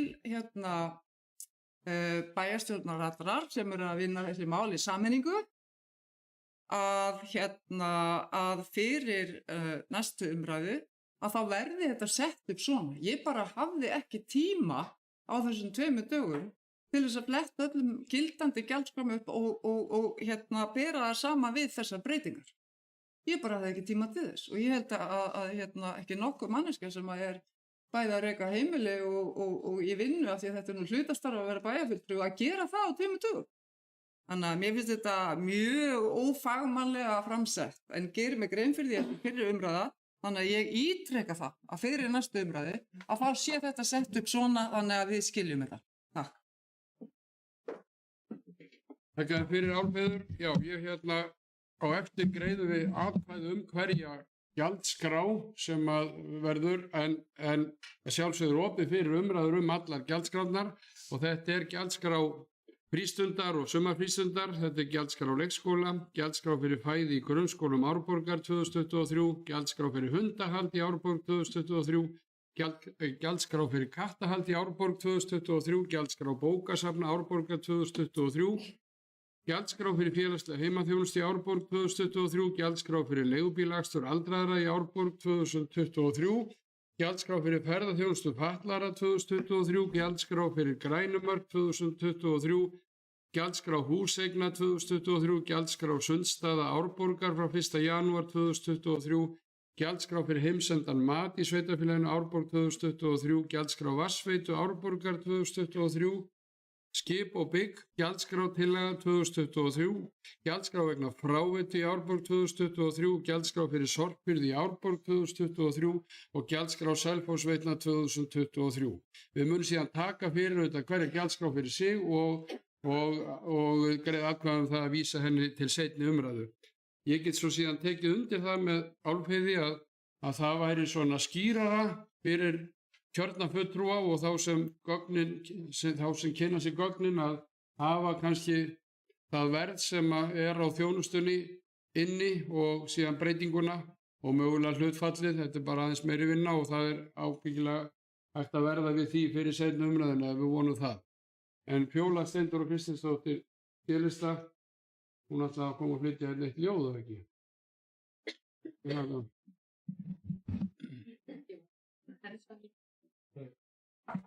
Takk, herra forseti og bæjarfulltrúar og aðrir tilheyrendur. Þú varst nú eiginlega búin að segja það sem ég ætlaði að segja, svo sem ég ætlaði bara að segja takk Álfheiður fyrir góða ábendingu. Ég ætlaði í rauninni bara að fara með það tilbaka og bila þá til mögulega fjármálasvið sem að heyri forstöðumönnum og við fáum þetta samantekið. Þetta er alveg hárrétt að þetta þarf að vera skýr fyrir okkur. Meira var nú ekki. Þakkaði fyrir Fjóla, eru fleiri sem vilja tjá sig gjaldskrárbreytingar. Ef svo er ekki þá tökum við til við að afgreiða. Fyrst förum við í gjaldskrá frístundar og sumarfrístundar. Það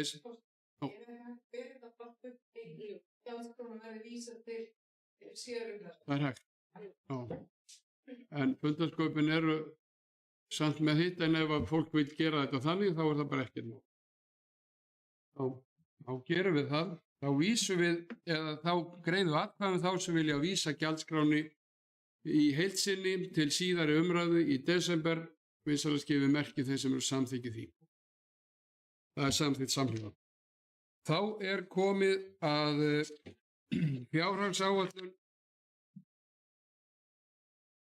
árana 2023 til 2026. Og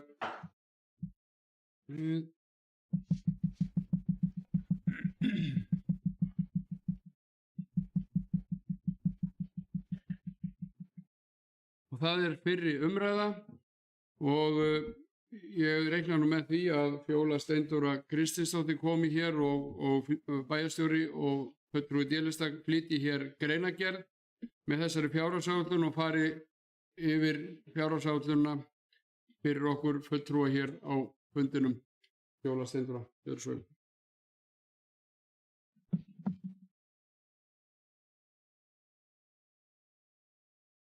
Forseti, bæjarfulltrúar og aðrir tilheyrendur. Bæjarstjórn Árborgar kjörtímabilið 2022 til 2026 leggur nú fram sína fyrstu fjárhagsáætlun til fyrri umræðu í bæjarstjórn þann 23. nóvember 2022. Leið leggur nú fram 3 ára áætlun í samræmi við 60. grein sveitarstjórnarlaga nr. 138/2011 fyrir A-hluta og samantekinn reikning fyrir A- og B-hluta fyrir árið 2023 til 2026. Einnig eru sett fyrstu drög af fjármálastefnu 2023 til 2033. Fjárhagsáætlun er lögð fram til fyrri umræðu með halla upp á 1.530.000.000 sem er ekki ásættanlegt, en endurspeglar því miður stöðu sveitarfélagsins í dag og það verkefni sem liggur fyrir bæjarstjórn og starfsmönnum. Unnið verður enn frekar í áætluninni 2023 og 3 ára áætlun milli umræðna með það markmið að ná fram frekari hagræðingu og skapa tækifæri til aukinnar tekjuöflunar á næstu árum. Fjárhagsáætlun ársins 2023 var unnin sameiginlega af öllum bæjarfulltrúum og var samstarfið afar ánægjulegt og fyrir það ber að þakka. Þá vill bæjarstjórn þakka fjármálastjóra og öllum starfsmönnum sveitarfélagsins fyrir framúrskarandi gott samstarf, útsjónarsemi, aðhald og metnað við gerð fjárhagsáætlunar ársins 2023. Áskorunin er mikil, en með samstilltum hópi starfsmanna sveitarfélagsins og kjörinna fulltrúa erum við bjartsýn á að ná utan um reksturinn á næstu árum. Rekstur A-hluta sveitarfélagsins hefur verið neikvæður til fjölda ára og telst að óbreyttu ekki fjárhagslega sjálfbær. Skuldsetning er mikil, framlegð of lág og veltufé frá rekstri dugir ekki fyrir afborgunum lána. Bæjarstjórn Árborgar er meðvituð fjárhagsstöðuna og nauðsyn þess að gripið sé til aðgerða. Setja það raunhæf markmið til næstu ára svo sveitarfélag Árborg nái efnahagslegri sjálfbærni. Bæjarstjórn Árborgar vinnur nú með KPMG að því að skilgreina aðgerðir og eftirfylgni til að ná settu marki. Mikilvægt er að horfa til langs tíma og setja skýra stefnu en vinnan miðar að 10 ára fjármála áætlun. Markmið næsta ára er að sveitarfélagið skili jákvæðri afkomu, tryggja vöxt og sjálfbæran rekstur til framtíðar. Rýna þarf áætlanir, möguleika til úrbóta, setja skýr markmið og skilgreina helstu áherslur þannig að allar aðgerðir og ákvarðanir í framhaldinu styðji við markmiðin. Fjárhagsáætlun 2023 miðar fyrst og fremst að því að gæta aðhalds og ná utan um reksturinn til lengri tíma. Hagræðingarkrafa var á alla málaflokka en bæjarstjórn lagði áherslu á að verja starf velferðarþjónustunnar og aðra grunnþjónustu við fjölskyldur í sveitarfélaginu. Dregið verður saman í fjárfestingaráætlun þótt áfram verði fjárfest í nauðsynlegum innviðum og viðhaldi. Óvissu þættir fyrir komandi ár eru nokkrir og ber fyrst að nefna kjarasamninga, en kjarasamningur á almennum og opinberum vinnumarkaði eru lausir næsta ári. Gert er ráð fyrir að launahækkanir vegna nýrra kjarasamninga leiði til endurskoðunar á fjárheimildum. Verðlagsforsendur hafa breyst mikið og verðbólga á árinu verið meir en gert var ráð fyrir ásamt hækkandi vöxtum. Þessar ytri aðstæður hafa áhrif á rekstur sveitarfélagsins og vonandi stenst þjóðhagsspá Hagstofunnar sem spáir lækkandi verðbólgu strax á næsta ári. Fyrir utan þær augljósu hörmungar sem stríð í Úkraínu hefur í för með sér hefur framleiðslukostnaður orkuverð aukist til muna í Evrópu og hefur efnahagslegar afleiðingar á öll ríki heims. Þá hefur málaflokkur fatlaðs fólks ekki enn fengið leiðréttingu frá ríkinu en vonir standa til að sú leiðrétting komi að einhverju leyti inn á næsta ári. Það dylst að engum aðstæður eru erfiðar og mikilvægt að halda áfram að leita leiða til hagræðingar. Bæjarfulltrúar og starfsfólk mun taka höndum saman við það verkefni en því miður þarf mögulega að taka óvinsælar ákvarðanir sem dregið gætu úr þjónustu sveitarfélagsins til skamms tíma. Það má þó ekki gleyma þeim tækifærum sem í samfélaginu, fjöldi íbúða í byggingu, miðbær Selfoss heldur áfram að byggjast upp og fjölbreytt fyrirtæki sína sveitarfélaginu áhuga sem mun mögulega fjölga atvinnutækifærum á svæðinu. Við höldum ótrúð áfram enda bjart framundan í sveitarfélaginu Árborg. Forsendur fjárhagsáætlunar eru í stuttu máli þær að útsvarsprósenta fyrir árið 2023 verður 14,52%. Verðbólguspá er 5,6% sem er byggð á þjóðhagsspá 2023. Eins og komið hér fram áður var hún 3,5 í máli Örnir hér áðan í fyrra, til þetta ár segi ég, en raunin var 9,4 í dag. Þannig að þetta er eitthvað sem við þurfum að skoða milli umræðina. Gert er ráð fyrir íbúafjölgun upp á 5% á ári. Fasteignagjöld fyrir árið 2023, fasteignagjöld og fasteignaskatt prósentan helst óbreytt vegna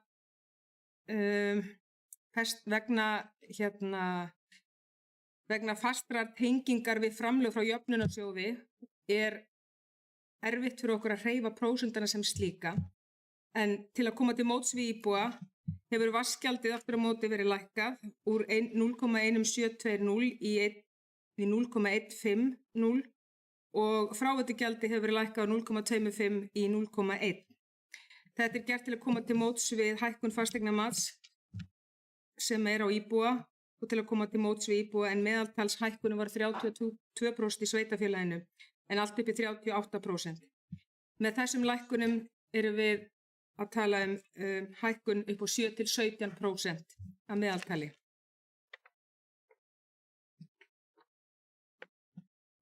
Ljóst er að bæjarstjórninni bíður verðugt verkefni.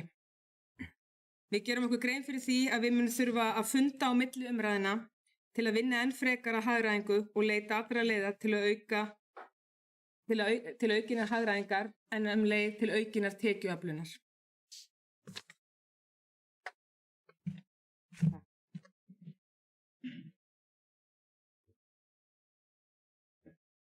Þakka fyrir Fjóla fyrir þessa greinargerð og yfirfærð, síðan eru fjárhagsáætlunin eins og settir hér fram, lögum samkvæmt frá 2023-26 í fylgiskjali hér með, en ég opna fyrir umræður greinargerðin og fjárhagsáætlunina og þeir sem vilja tjá sig, Álfheiður Eymannsdóttir álista, við biðjum orðið.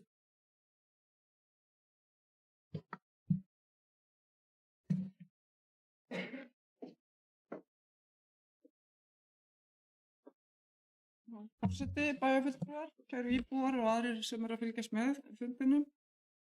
Bara takk fyrir þessa yfirferð Fjóla. Og ég segi nú bara svona einmitt, tek undir það sem Arna Ýr talaði hér áðan undir liðnum viðauka 9. Þetta eru þetta bara fordæmalausar aðstæður í raun og veru sem við erum að vinna með og það er erfitt. Það er svolítið með þessa fjárhagsáætlun eins og hún er lögð fram hér til fyrri umræðu eins og veðrið. Þetta er bara gul viðvörun, það er bara svoleiðis. Ég ætla ekki að tjá mig efnislega þessa áætlun en það ger ég ráð fyrir miklum breytingum milli umræðuna og að seinni umræðan sem fer fram 14. desember verði bara allt aðra fjárhagsáætlun. Fjárhagsáætlunin sjálf og í heild sinni er svona hálfgerð hrákasmíð. Ég hef unnið mikið í fjárfestingaáætluninni og en í fjárhagsáætluninni í heild að þá hef ég og bara sem dæmi, ég er ekki nefndarfulltrúi í neinni nefnd en ég er áheyrnarfulltrúi í eigna- og vitunefnd að þar gafst til dæmis ekki tími til að fara yfir fjárhagsáætlun heldur einvörðungur fjárfestingaáætlun. Þannig að ég lýsi yfir svona þessum vonbrigðum með vinnubrögð og ég hef gert það undanfarin ár sem fulltrúi í nefnd og varabæjarfulltrúi. Þessi vinna átti að hefjast á fullu í maí. Það átti að gefa út skýra tímalínu fyrir vinnuna. Það þarf betra vinnulag. Það átti að hefja útreikninga á mögulegum aðgerðum strax eftir kosningar. Í síðustu viku þá voru þetta enn bara hugmyndir á lofti, það var ekkert búið að reikna út eða ákveða hvað yrði gert, nákvæmlega. Og þá er ég að tala rekstur. Og við vorum fram á síðustu stundu að ákveða hvað yrði gert og hverju yrði breytt í fjárfestingu. Við höfum haft 6 mánuði til að vinna, en þetta er gert á einhverjum rassakostum á síðustu stundu.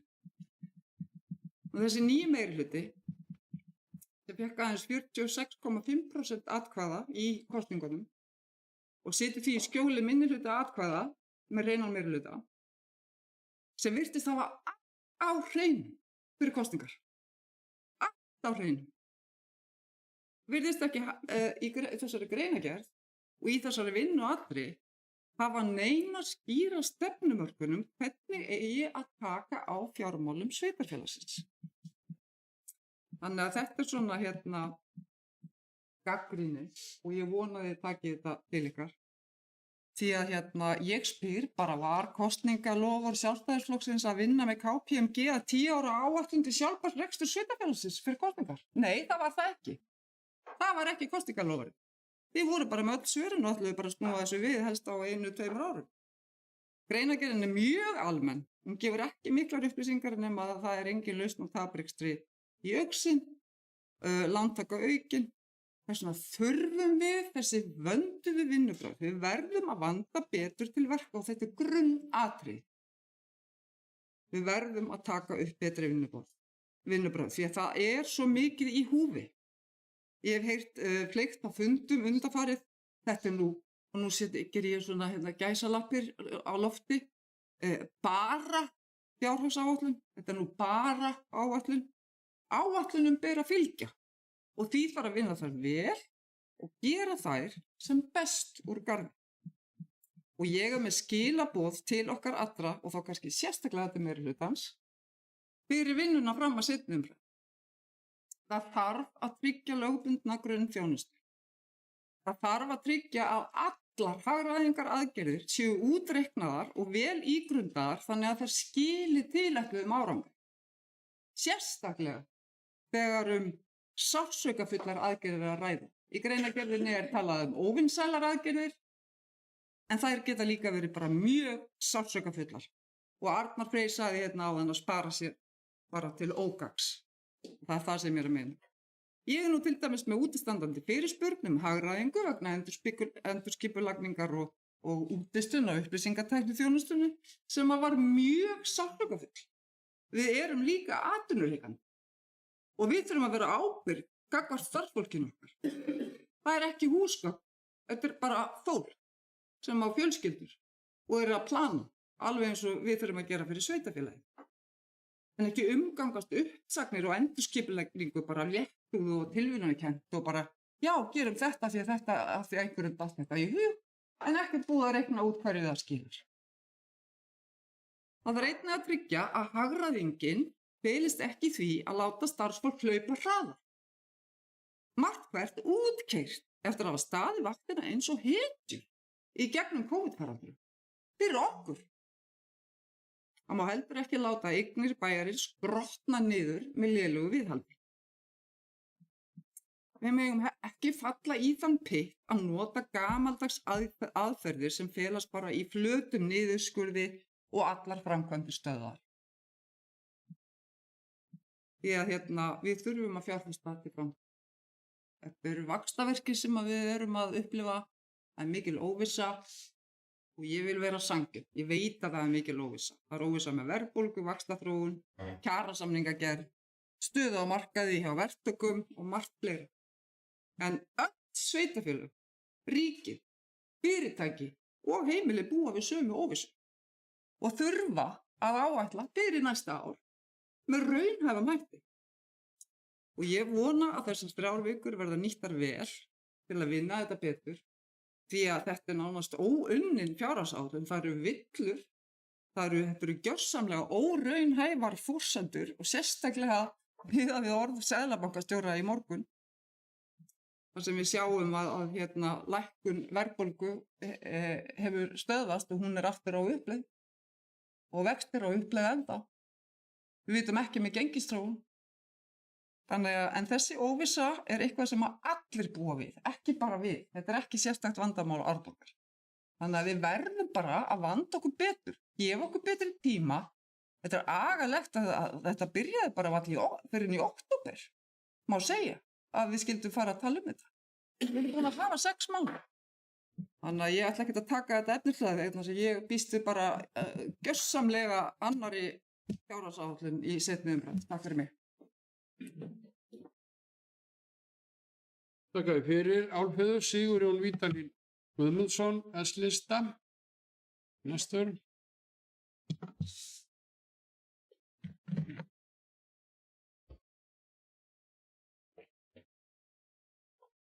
Takk fyrir, herra forseti, ágætu bæjarfulltrúar, bæjarritari og aðrir áhorfendur. Já, nú eru þeir til umræðu, eru við hérna að ræða fyrir fyrri umræða fjárhagsáætlunar 2023-2026 og ég vil byrja á því að taka fram að vissulega er það rétt að hvað mig varðar þá hef ég tekið þátt í þessari vinnu og það hefur verið í góður andi og samstaða og gott samtal átt sér stað það sem að það hefur farið fram en eftir stendur að lokaákvörðunin og fjárhagsáætlunin hún verður alltaf lögð fram og samþykkt af meirihluta bæjarstjórnar sem í þess tilfelli er D-listinn eða sjálfstæðismenn. Það er kannski eða tvennt sem að ég myndi kannski vilja svona koma á framfæri fyrir seinni umræðuna.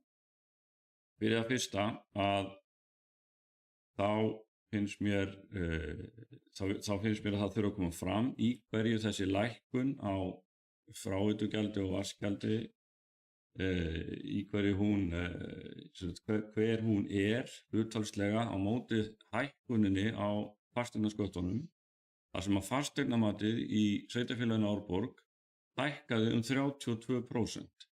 32%. Og ég fæ ekki betur séð en það eigi að velta þessu nánast beint á skattgreiðendur, húsnæðiseigendur í sveitarfélaginu.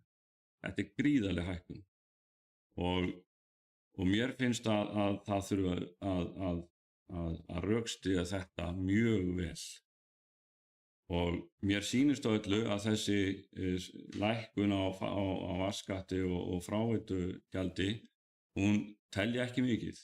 Bara ef maður ber til dæmis saman áætlaðar tekjur á vatnsveitu 2022 og svo aftur áætlaðar tekjur núna fyrir 2023, þá er hækkun á þeim tekjum milli ára.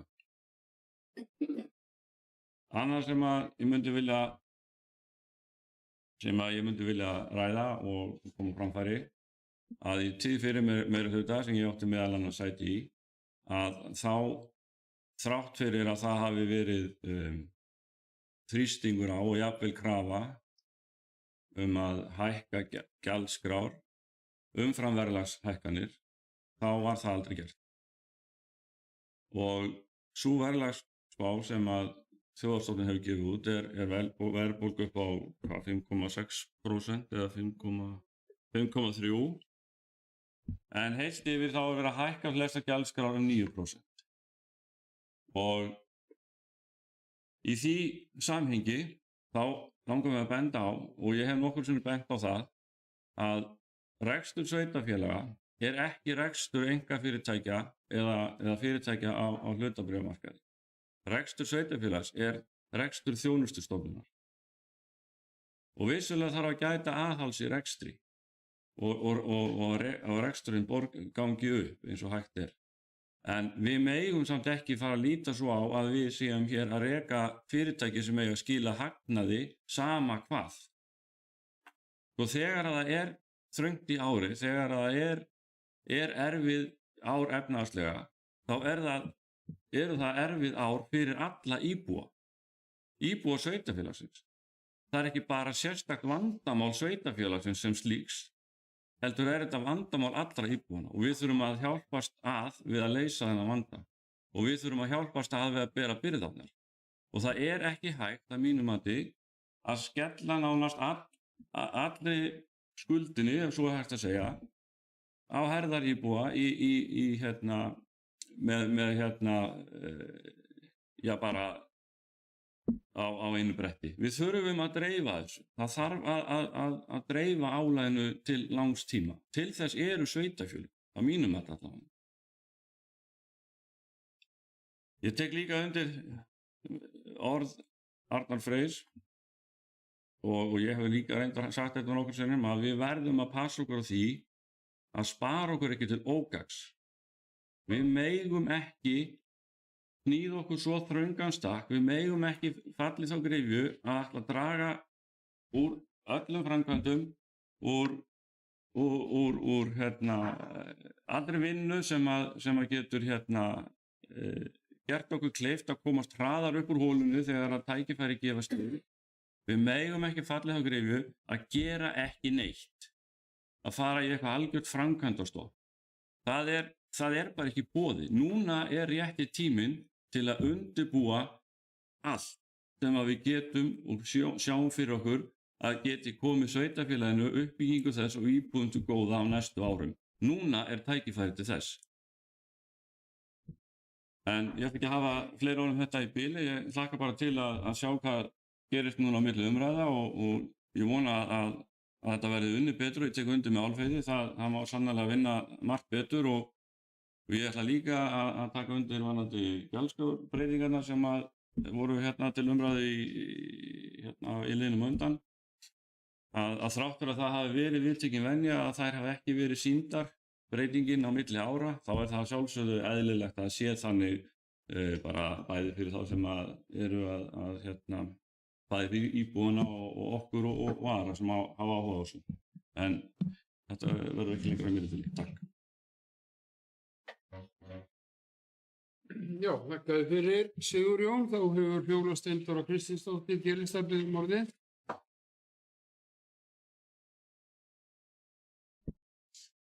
Forseti bæjarfulltrúar og aðrir tilheyrendur. Já, takk fyrir bara góðar ábendingar. Þær eru bara, þeim er vel tekið. Já, það er sem sagt, við hlakka til að eiga sameiginlega fundi milli umræðina. Ég vona að við fáum flottar og góðar ábendingar bara frá eins og Álfheiður, mér hlakkar til. Mér langar samt að segja að starfsfólk hefur unnið nótt í dag, núna þessa síðustu daga við að koma saman þessari vinnu og unnið það í samvinnu við KPMG. Þannig að ég er ekkert sammála því að þetta sé einhver hörmungar vinnubrögð, þetta eru góð vinnubrögð en við þurfum að gera betur, það er ég alveg sammála um. Við erum mjög skuldsett og það er rosalega erfitt að vera skuldsettur í 9,3% verðbólgu og vaxtastig sem fer bara hækkandi. Þetta eru mjög erfiðar aðstæður og ég ætla ekki að fara að segja að þessi hinn gerði svona eða hinn segin. Við erum stöndum bara frammi fyrir þessu í dag. Ég er alveg sammála því að það getur verið dýrt að viðhalda ekki þessu og það getur komið í baki á okkur eins og hefur gerst annars staðar með alls konar myglu og hlutum. Við sjáum ekki eins og eitt góð maður sagði hér fyrir fund, við sjáum ekki fyrir hvað gerast á morgun, við getum ekki séð fyrir hvort vaxtastig er að fara upp eða niður og hvort það er að marka það sem að þjóðhagsspáin segir. Við töldum okkur vera að gefa okkur góðan tíma en það er sannarlega þannig að fjárhagsáætlana vinna þarf að byrja í mars og það eru önnur sveitarfélög sem við höfum verið að horfa til sem er að gera það og það finnst mér flott þegar það gefur nú tímalína fyrir öll 4 árin og myndi gjarnan vilja taka þau upp og ætla mér að gera það. Varðandi gjaldskrána, já það er viðtekið venja, þetta hefur verið svona, það er að gera breyta því sem hefur verið einhvern veginn, það er alltaf rými til að bæta og það er bara allt sem er skilmerkilegra er gott þannig að við getum séð hvað við að bera saman. Varðandi gjaldskráhækkanirnar, það er ömurlegt, það er sársaukafullt, óvinsælt, sannarlega sársaukafullt að fara í gjaldskráhækkanir. Eins og Arna kom inn á fyrr að þá var verið að miða við 3,5% fyrir þetta ár sem var sannarlega ekki raunin og því tökum við vel mark á því þegar við leggjumst yfir þetta með okkar fólki að það er bara uppsöfnuð þörf, það er ekki auðvelt að fara í það að hækka gjaldskrár og þarf sannarlega að skoða það þar sem það hvar má hækka og hvar ekki. Það er verið að vinna með að verja ákveðnar liði eins og hægt er en það er orðin uppsöfnuð þörf og staðan er einfaldlega þannig að við erum að fjármagna okkur með lántöku. Þannig er staðan. En ég er algjörlega sammála því að það þarf að fara inn að milliveg. Það er mjög erfitt að ákveða langt fram í tíman eins og núna. Þess vegna erum við að horfa á þetta ár. Það varð hreinlega að fara í stopp núna eins og Arnar kom inn á, bæjarfulltrúi Arnar kom inn á í byrjun. Við þurfum að velja og draga úr og gera ákveðna hagræðingu fram á áramótum. Við bara stöndum frammi fyrir því, þeim afar kosti hafa þurft að gera það. Og það er ekki gott. En við þurfum að skoða þetta jafnóðum og vona náttúrulega að þetta horfi til betri vegar, sannarlega, og vinna því þá að festast ekki þar, þó við þurfum sannarlega að gera það núna. Og það er ekki þannig að við séum að horfa á það. Sveitafélag er alls ekki eins og hvert annað fyrirtæki og alls ekki félag á hlutabréfamarkaði nema síður sé. Við erum í þjónustu við íbúa alltaf, allan daginn. Og það er okkar leið samt sem áður að halda þessu skipafloti, það er okkar ábyrgð, við erum kjörin til þeirrar ábyrgðar og við þurfum öll að setjast niður saman með það milli umræðina núna og ég vona að við verðum öll þar og þeir sem að lengur hafi setið og hafi síðimislegt og við sem nýkomum að borðinu og erum að setjast yfir þetta, við getum borið gæfu til þess að setjast niður og gert þetta saman, sveitafélaginu okkar til heilla. Því ég held við séum bara á þeim stað í dag, eða ég held það ekkert, við erum á þeim stað í dag, með að við tíðindi morgunsins í morgun, þegar mín helsta hetja hækkaði bara okkur í staðan fyrir lækka, sem mér þykir ekki gott, án þess að ég ætli neitt að fara að vera með eitthvað bölmóð því að það er náttúrulega þannig samt að við erum með gríðarleg tækifæri fólgin í því að þurfa kannski bara svolítið endurskipuleggja, skoða og fara að hugsa hlutin upp á nýtt. Það má alveg líta á þannig líka. Það er fullt af fólki sem horfir til okkar, það er búið að vera að gera frábæra hluti það er búið að vera að vinna uppbyggingu, það er búið að vera að vinna og þá er ég ekki bara að tala um uppbyggingu heldur líka í innra starfi sem tengir skólunum okkar, velferðarsviðin okkar. Það er valið maður í hverju rúmi þar og ég er bara ótrúlega stolt af starfsfólkinu okkar fyrir það sem að þau hafa verið að leggja til núna því að það er auðvitað mjög erfitt að fá svona aðhaldskröfu en við fengum þau öll að borðinu til þess að vinna það með okkur og það komu frábærar hugmyndir frá starfsfólki hvað væri hægt að gera og hvað betur mætti fara. Þannig í ljósi þeirra umboðs og þeirra hugmynda þá förum við að stað mögulega svona betur sett í það að fara að skoða hvað er hægt að gera. Því sannarlega eru forstöðumenn og starfsfólk með puttan á púlsinum hvað má betur, hvað má skoða og hvað er hægt að hagræða. Frekar heldur en að við komum að stað og eins og kom hér fram áðan, förum í eitthvað niðurskurð, það er dýrt, það er aldrei gott að þurfa að segja upp fólki og það er ekki svo leið sem við viljum fara.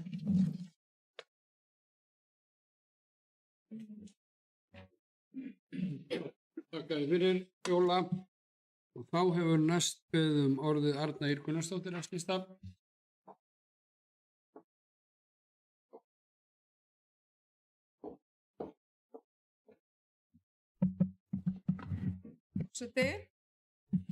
Já, við erum hérna að ræða, eða við erum hérna í fyrri umræðum fjárhagsáætlun ársins 2023 og þetta eru ágætar og fínar umræður sem að fara fram.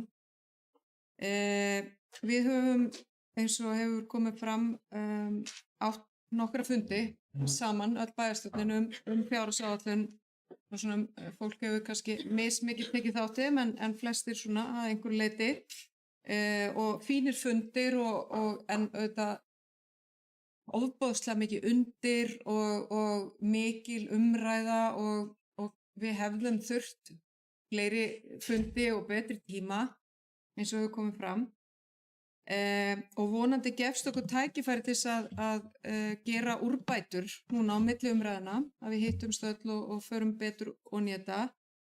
Þetta var svona gert með mjög miklu hraði og mér til dæmis aðeins óþægilegt að ég sé að það er 500 milljónir króna betri afkoma heldur en þegar ég skildi við síðast sko. Þannig ég til þess veit ekkert hvaðan það er komið sko. En það á sér örugglega skýringar og er að hluta eitthvað af því sem við vorum að ræða því að auðvitað eru tækifæri þó við séum í þröngri stöðu og það er ýmislegt sem að það er alltaf hægt að finna einhverja staði og einhverja leiðir og nýjar hugmyndir að bættum rekstri.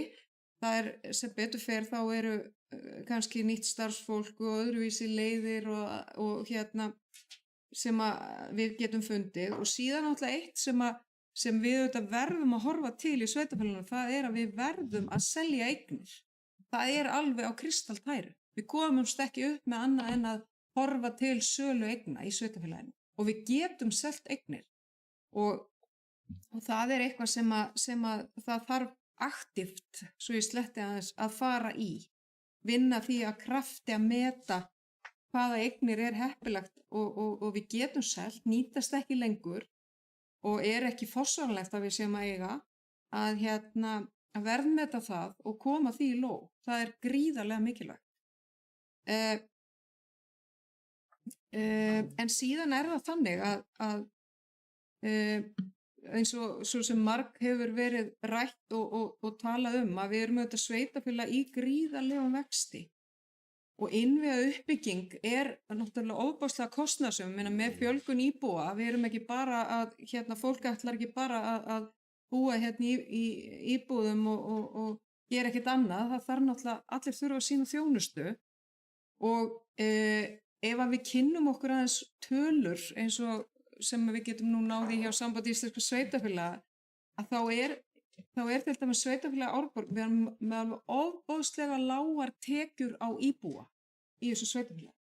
Og það er staðreynd mála sem að mér finnst ekki nægilega oft verið talað og þetta hefur auðvitað áhrif á, skatttekjurnar okkar eru óvenju lágar og skýringin á því er sú að við erum með óvenju fáa sem er að borga skatta, þar að segja hlutfall íbúa sem borga skatta er óvenju lágt af því að það er svo hátt hlutfall af börnum, það er svo 17 ára og yngri og síðan þeim sem eru komnir af vinnumarkaði, sem eru orðnir eldri en 67 ára.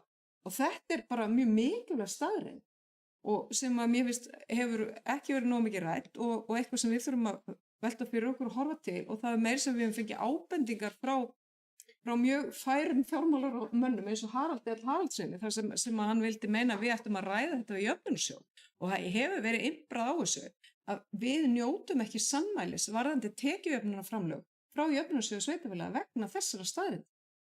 Og það er staðreynd mála að í sveitarfélaginu Árborg eru 17% íbúa í grunnskóla meðan að meðaltali í öðrum sveitarfélagum er 13-14%. Og þetta er mjög mikilvæg staðreynd. Og síðan er annað náttúrulega og sem við þurfum að hugsa til framtíðar.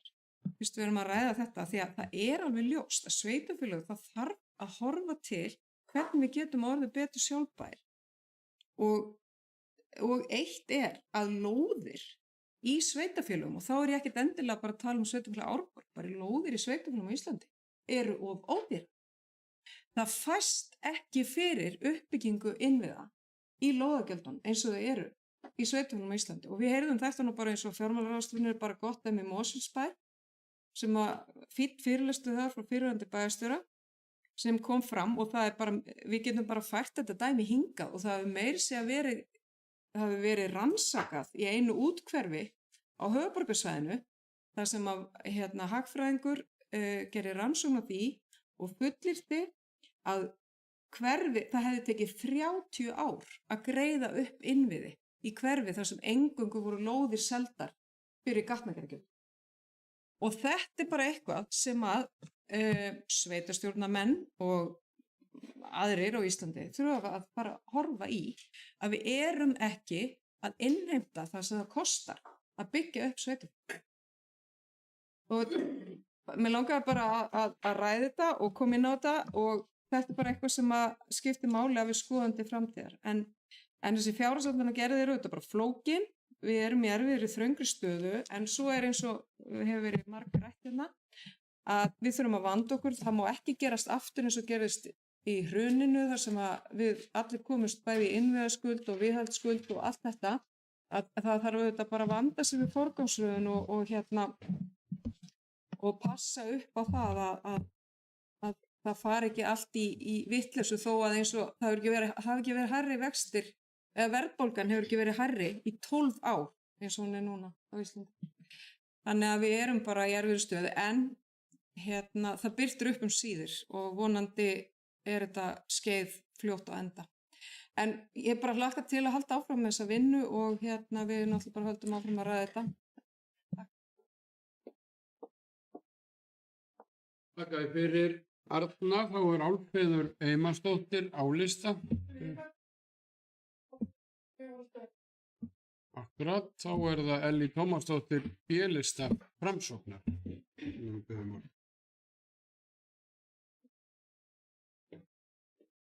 Já, takk fyrir. Forseti, bæjarfulltrúar og aðrir tilheyrendur. Ég má til með að koma inn á nokkra þætti þar sem við stöndum nú í miðri fjárhagsáætlunargerð. Það er öllum ljóst að íbúum í Árborg fjölgaði síðustu ár umfram getu innviða sveitarfélagsins sem kallaði á skjót viðbrögð í uppbyggingu á grunnþjónustunni sem og öðrum innviðum. Sú uppbygging hefur gengið vel, þrátt fyrir að henni fylgi eðlilega miklir vaxtaverkir. Einhverjir hafa kosið að kalla þann kostnað sem fylgdi í kjölfarið tap, í stað þess að horfa á þann halla þar sem kostnaðaraukning felst í innviðar uppbyggingu og mannauð sem ætti ávallt að líta á sem fjárfestingu til framtíðar. Það er þó alveg ljóst að við þurfum að halda vel á spöðunum ef rétta á þennan halla við, en markmið okkar hljóta ávallt að snúa að aukinni innviða uppbyggingu og styrkingu grunnþjónustunnar svo sagan endurtaki sig ekki aftur eftir nokkur ár og sveitarfélagi þurfum við að endurtaka það kapphlaup sem hefur verið í gangi undanfarin ár. Það er verkefni okkar, kjörinna fulltrúa, að reka samfélag þar sem grunnþjónustan er í lagi. Hér í Árborg erum við með faglegt og öflugt frístundastarf sem við hljótum að vilja halda í. En nú þegar hefur verið mjög erfitt að ráða inn starfsfólk á frístundaheimili og brottfall starfsfólks mikið. Því óttast í það að ef of mörg spjót snúa þeirri þjónustu muni ekki vera auðvelt að halda í núverandi starfsfólk og ráðningar næsta haust muni vera þrautinni þyngri. Það er því mikilvægt að við gerum okkur öll grein fyrir því að ef stjórnendur og starfsfólkið sem til að mynda sinna skólum og frístundaheimilum þurfa að skera mikið niður, þá er hætta á að það faglega starf sem þar er unnið muni líka skerðast. Svo ég tala nú bara frístundaþjónustan hér í Árborg, þá er erfitt að gera kröfur á faglegt starf samhliða kröfum skerðingu. Þrátt fyrir þessu orð þá ger ég mig fulla grein fyrir því að staða sveitarfélagsins kallar á mikla hagræðingu. Við verðum því að halda áfram að skoða rekstur hverra einingar fyrir sig og sjá hvar við getum dregið úr kostnaði án þess þó að það komi niður á grunnþjónustu sveitarfélagsins. Þar vil ég helst á nefna velferðarþjónustu ásamt skóla og frístundaþjónustu. Mér finnst mikilvægt að við hlúum að þeim mannauð sem sveitarfélagið hefur innan sinna raða, því hagræðing sem þessi sér í lagi ef niðurskurður verður í mannauðnum gæti orðið þess að starfsmenn þurfa að hlaupa hraðar en eðlilegt þykir sem hefur margoft sýnt sig í minni afkastagetu, auknum veikindaleifum og almennri vanlíðan sem á endanum kemur til með að verða mjög kostnaðarsamt fyrir sveitarfélagið. Takk fyrir.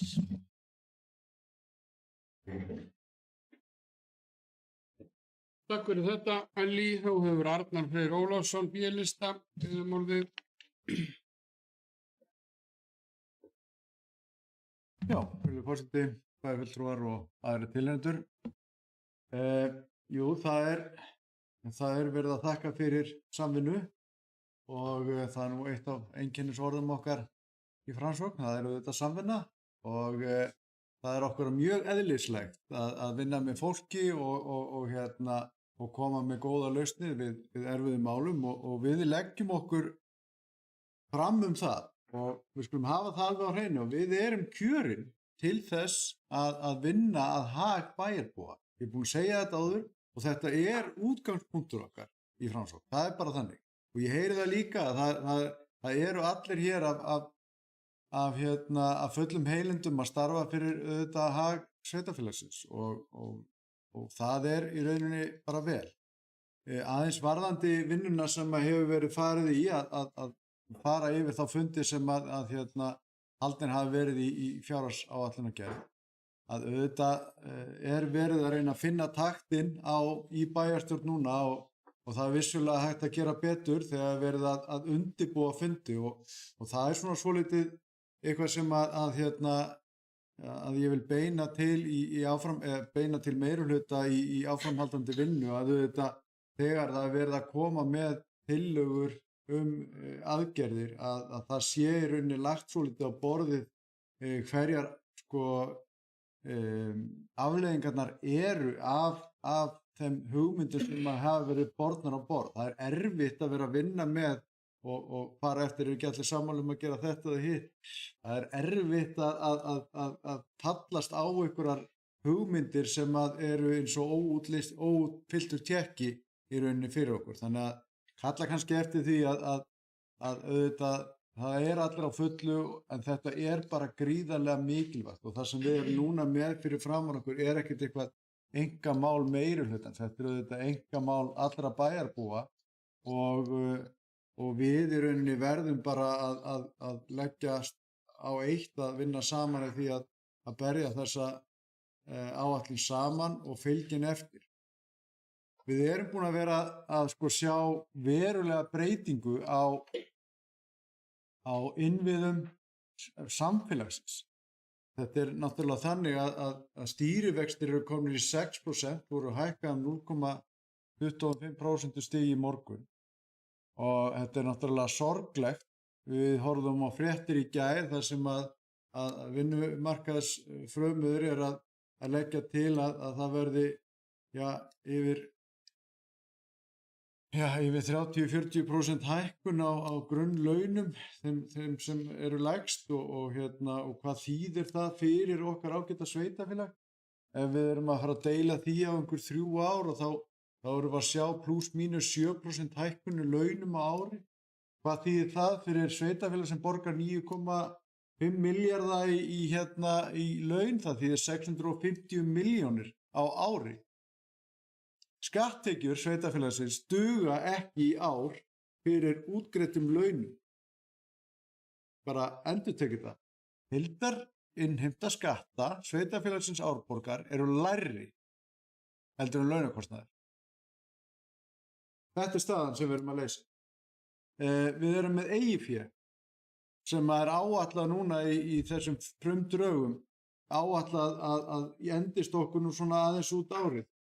Miðað við þær forsendur sem við erum að fara, bara þessar 2 forsendur sem að ég er búin að nefna núna, það er að segja vextirnir og verðbólgan sem er núna alltumlykjandi og hækkun á launum, að þá bara getum við vel séð fyrir okkur að eigið fyrir brennu upp á fyrsta fjórðungi næsta árs. Við erum þar, ágætir Árborgar búar. Þannig að við í rauninni verðum að vanda okkur svakalega mikið og við vorum vissulega að veita aftur heimild eða veita heimild fyrir endurútgáfu yfirdráttar upp á 400 milljónir. Það er bara hluti af okkar litla eigifé.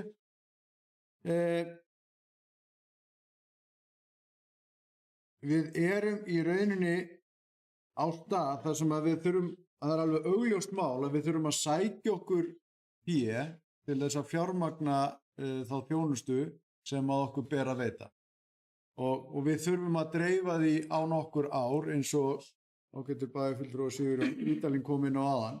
Við erum ekki fyrirtæki í einkarekstri, við erum þjónustustofnun sem að þarf að standa undir þeirri þjónustu sem að okkur lögum samkvæmt verðum að standa undir. Gott og vel. Ég ætla aðeins að ekki það að ég vilja endilega vera að kasta rýrð almennt á fólk en við verðum samt sem áður að haga okkar umræðu og umtalið okkur, það smitast til þeirra sem er að veita okkur fé að láni. Og þegar áburðarlaus retorík eða umfjöllun bæjarsjóð og fjárhagsaðstæður sveitarfélagsins er þannig að það er talað eins og fyrir síðustu kosningar og ég verð bara að tala þetta því miður verðið að afsaka það og það er fólk hér inni sem að bera þetta ábyrgð á þeirri umræðu. En þegar það er talað að hér sé bara allt í kaldra kolum og fólk sem að stýrir er bara ekki nokkurn veginn með getur til þess að halda utan fjármálin, hvaða áhrif haldið þið að það hafi almennt á lánamarkaði? lánamarkaðir eru ekki sko einhver búbla út í bæ sem að er ekki tengd við þá sem er úti að tala. Við erum öll hluti af sama samfélagi og ábyrgðarlaust hjal einhvers konar aðstæður sem að fólk vil meina að við getum ekki staðið við skuldbindingar okkar, að það er bara hættulegt og ég reyni að tala kannski nefna það sem að við vissulega þurfum að tækla, það er að segja eigið, en það er samt sem áður þannig að þegar við erum að vinna þessa vinnu þá verðum við að tala af ábyrgð auðvitað þetta og við getum ekki verið að sko velta því út að staðan sé verri en hún er. Hún er auðvitað alvarleg og það er hægt að bregðast við henni. Við höfum mörg ár til þess að bregðast við henni. Það er að segja að það koma tekjurinn og það er tekjuaukning að verða til, en við verðum vissilega að bregðast við kostnaðarhlutanum og við verðum líka að bregðast við tekjuhlutanum og við verðum að halda í þær tekjur sem að sveitarfélögin standa til boða og nýta þá pósta því miður. En ef við förum að draga saman í innheimtu skatta þá kemur það niður á þeim útgjaldi eða þeim tekjum sem við getum fengið úr jöfnunarsjóði. Þannig að ég svona almennt séð horfi heilt yfir að þetta sjáum við í gegnum og það verður að fara í einhvers konar eignarsölu, það verður að fara í aðhaldsaðgerðir, það verður að fara í það að styðja við að það verði innheimta tekjur af þeim eignum sem eru þarna úti, en almennt séð að þá svona hvet ég kannski líka til svolítið hófstilltrar samræðina og hvet til mikillar samvinnu þetta og hvet meirihlutandi dáða í því hlutverki. Þannig að ég veit að einhverju leyti er ég búinn að tala í kross, en einhver síður að þá vil ég samt segja það að við munum auðvitað komast í gegnum þetta og samvinnan er náttúrulega höfðaleiðileg því þá er það næsta veganestið. Takk fyrir mig. Já, þakka þér fyrir, Arnar, og þá er Sveinn Ægir Birgisson télistefið orðið.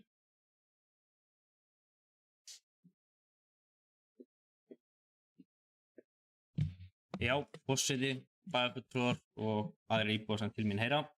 Ég vil byrja á bara að þakka öllum starfsfólki og öllum bæjarfulltrúum fyrir gott samstarf hingað til og vonum gott samstarf næstu vikur þá til við klárum þessa áætlun til næsta ára og næstu ára líka. Mér langar að koma inn á varðandi fjárfestingaráætlunina, við eign- og veitunefnd höfum verið að fjalla um það og mikið verið horft til næsta árs í fjárfestingum og við munum alltaf halda áfram og við erum að fara að skoða vel fjárfestingar til 24, 25 og 26, hvernig við erum að dreifa, við erum náttúrulega að skoða hverja einustu fjárfestingu, hvað getum við gert, velta við hverjum steini, velta fyrir okkur hvernig við gerum þetta. Ég myndi ekki segja að hér sé að vera eitthvað framkvæmt að stopp, við erum ennþá fullu í að byggja upp innviði, hér er að byggja upp skóla, hér er að fara að huga að byggja upp leikskóla, stækka deildir, það er verið að leita ennþá heitu vatni, það er verið að fara í endurgerðir, gatna og alls konar, en auðvitað er svo ótrúlega margt sem okkur langar að gera, sem við kannski getum ekki gert. Ég veit ekki hvort ég að nefna eitthvað ákveðnar framkvæmdir, en það er sumt og margt sem við myndum vilja gera betur, sem okkur finnst kannski ekki standa sóma af. Ég veit ekki, ég skal bara nefna nokkuð dæmi ráðströppurnar, auðvitað viljum að þær séu bara snyrtilegar og andlit sveitarfélagsins sé sem best og flottast. Við viljum að frávitan sé í fínasta lagi og við ætlum okkur öll að gera það. Við erum að fara eina stæðstu og umhverfismestu framkvæmd sem gert hefur verið fráveitumálum í sveitarfélaginu á næsta ára með hreinsistöð hér við Selfoss, eða fyrir íbúa á Selfossi. Við munum fara hreinsist fyrsta þeirra hreinsanir og hreinsanir fyrir íbúa bæði á Eyrarbakka og Stokkseyri, en allt tekur tíma og við verðum að velja hvað ætlum að gera og hvernig fyrir maður þessu. Við munum fara í aðra fjárfestingar seinna, kannski ekki strax á næstu ári, heldur á 2024-2025 til þess að hægra eins rétt eins og Arnar kemur inn á. Við verðum að selja eignir sem við eigum í óhentug hús sem við erum í, sem við erum að reka okkar þjónustu, getum við selt getum byggt nýtt til að bæta starfsmannaaðstöðu, til að hagræða í rekstri, til að nýta mannauðinn betri, til að þjóna íbúum en betur. Mér langar svo að koma inn á vinnuna með KPMG. Það var ekki kosningaloforð Sjálfstæðisflokksins að vera í 10 ára framkvæmdaáætlun með KPMG, bara svo því sem haldið til haga. Ef ég man rétt, og þið leiðréttið mig ef það þá var það samþykkt held ég á seinasta bæjarstjórnarfundi síðasta kjörtímabils, var ekki það? Er það ekki rétt? Seinasta eða næst seinasta fundi bæjarstjórnar að fara í þessa vinnu og mér minnir að það var einróma, nei, það var ekki einróma, að við Sjálfstæðismenn sátum rauninni hjá við þessu, það var fulltrúar Framsóknarflokks, Álista og Samfylkingar sem kom okkur í þetta, en ég ætla ekki að hafa meira það svo sem.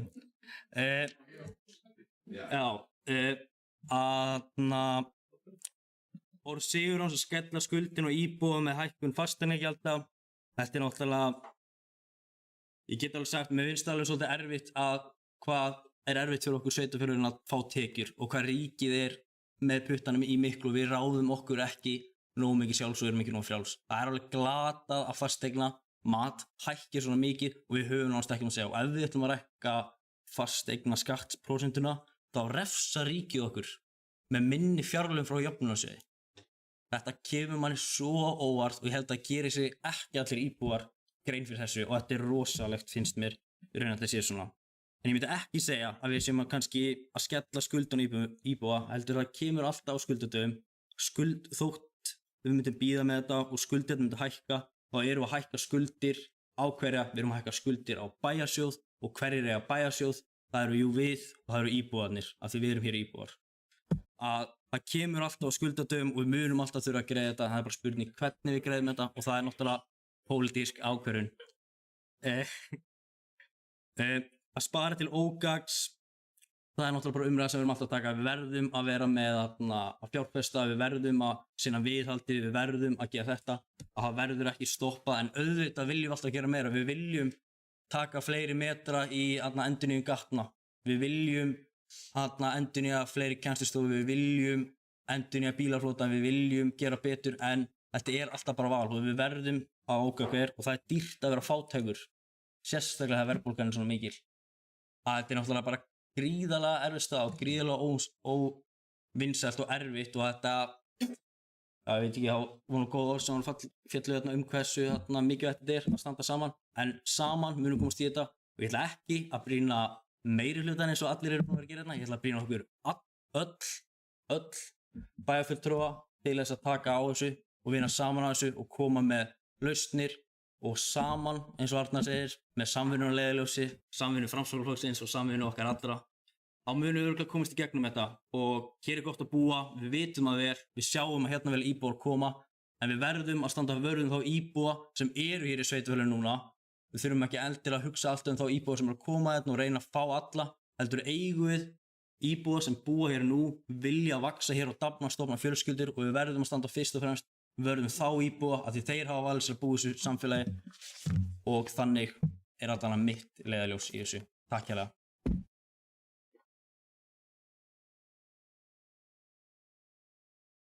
Já, þakka fyrir Sveinn Ægir og þá hefur Álfheiður Einarsdóttir Álista beðið orðið. Við förum að stytta mælendaskránna og það einn í viðbót sem búinn að kveða sér ljósmenn.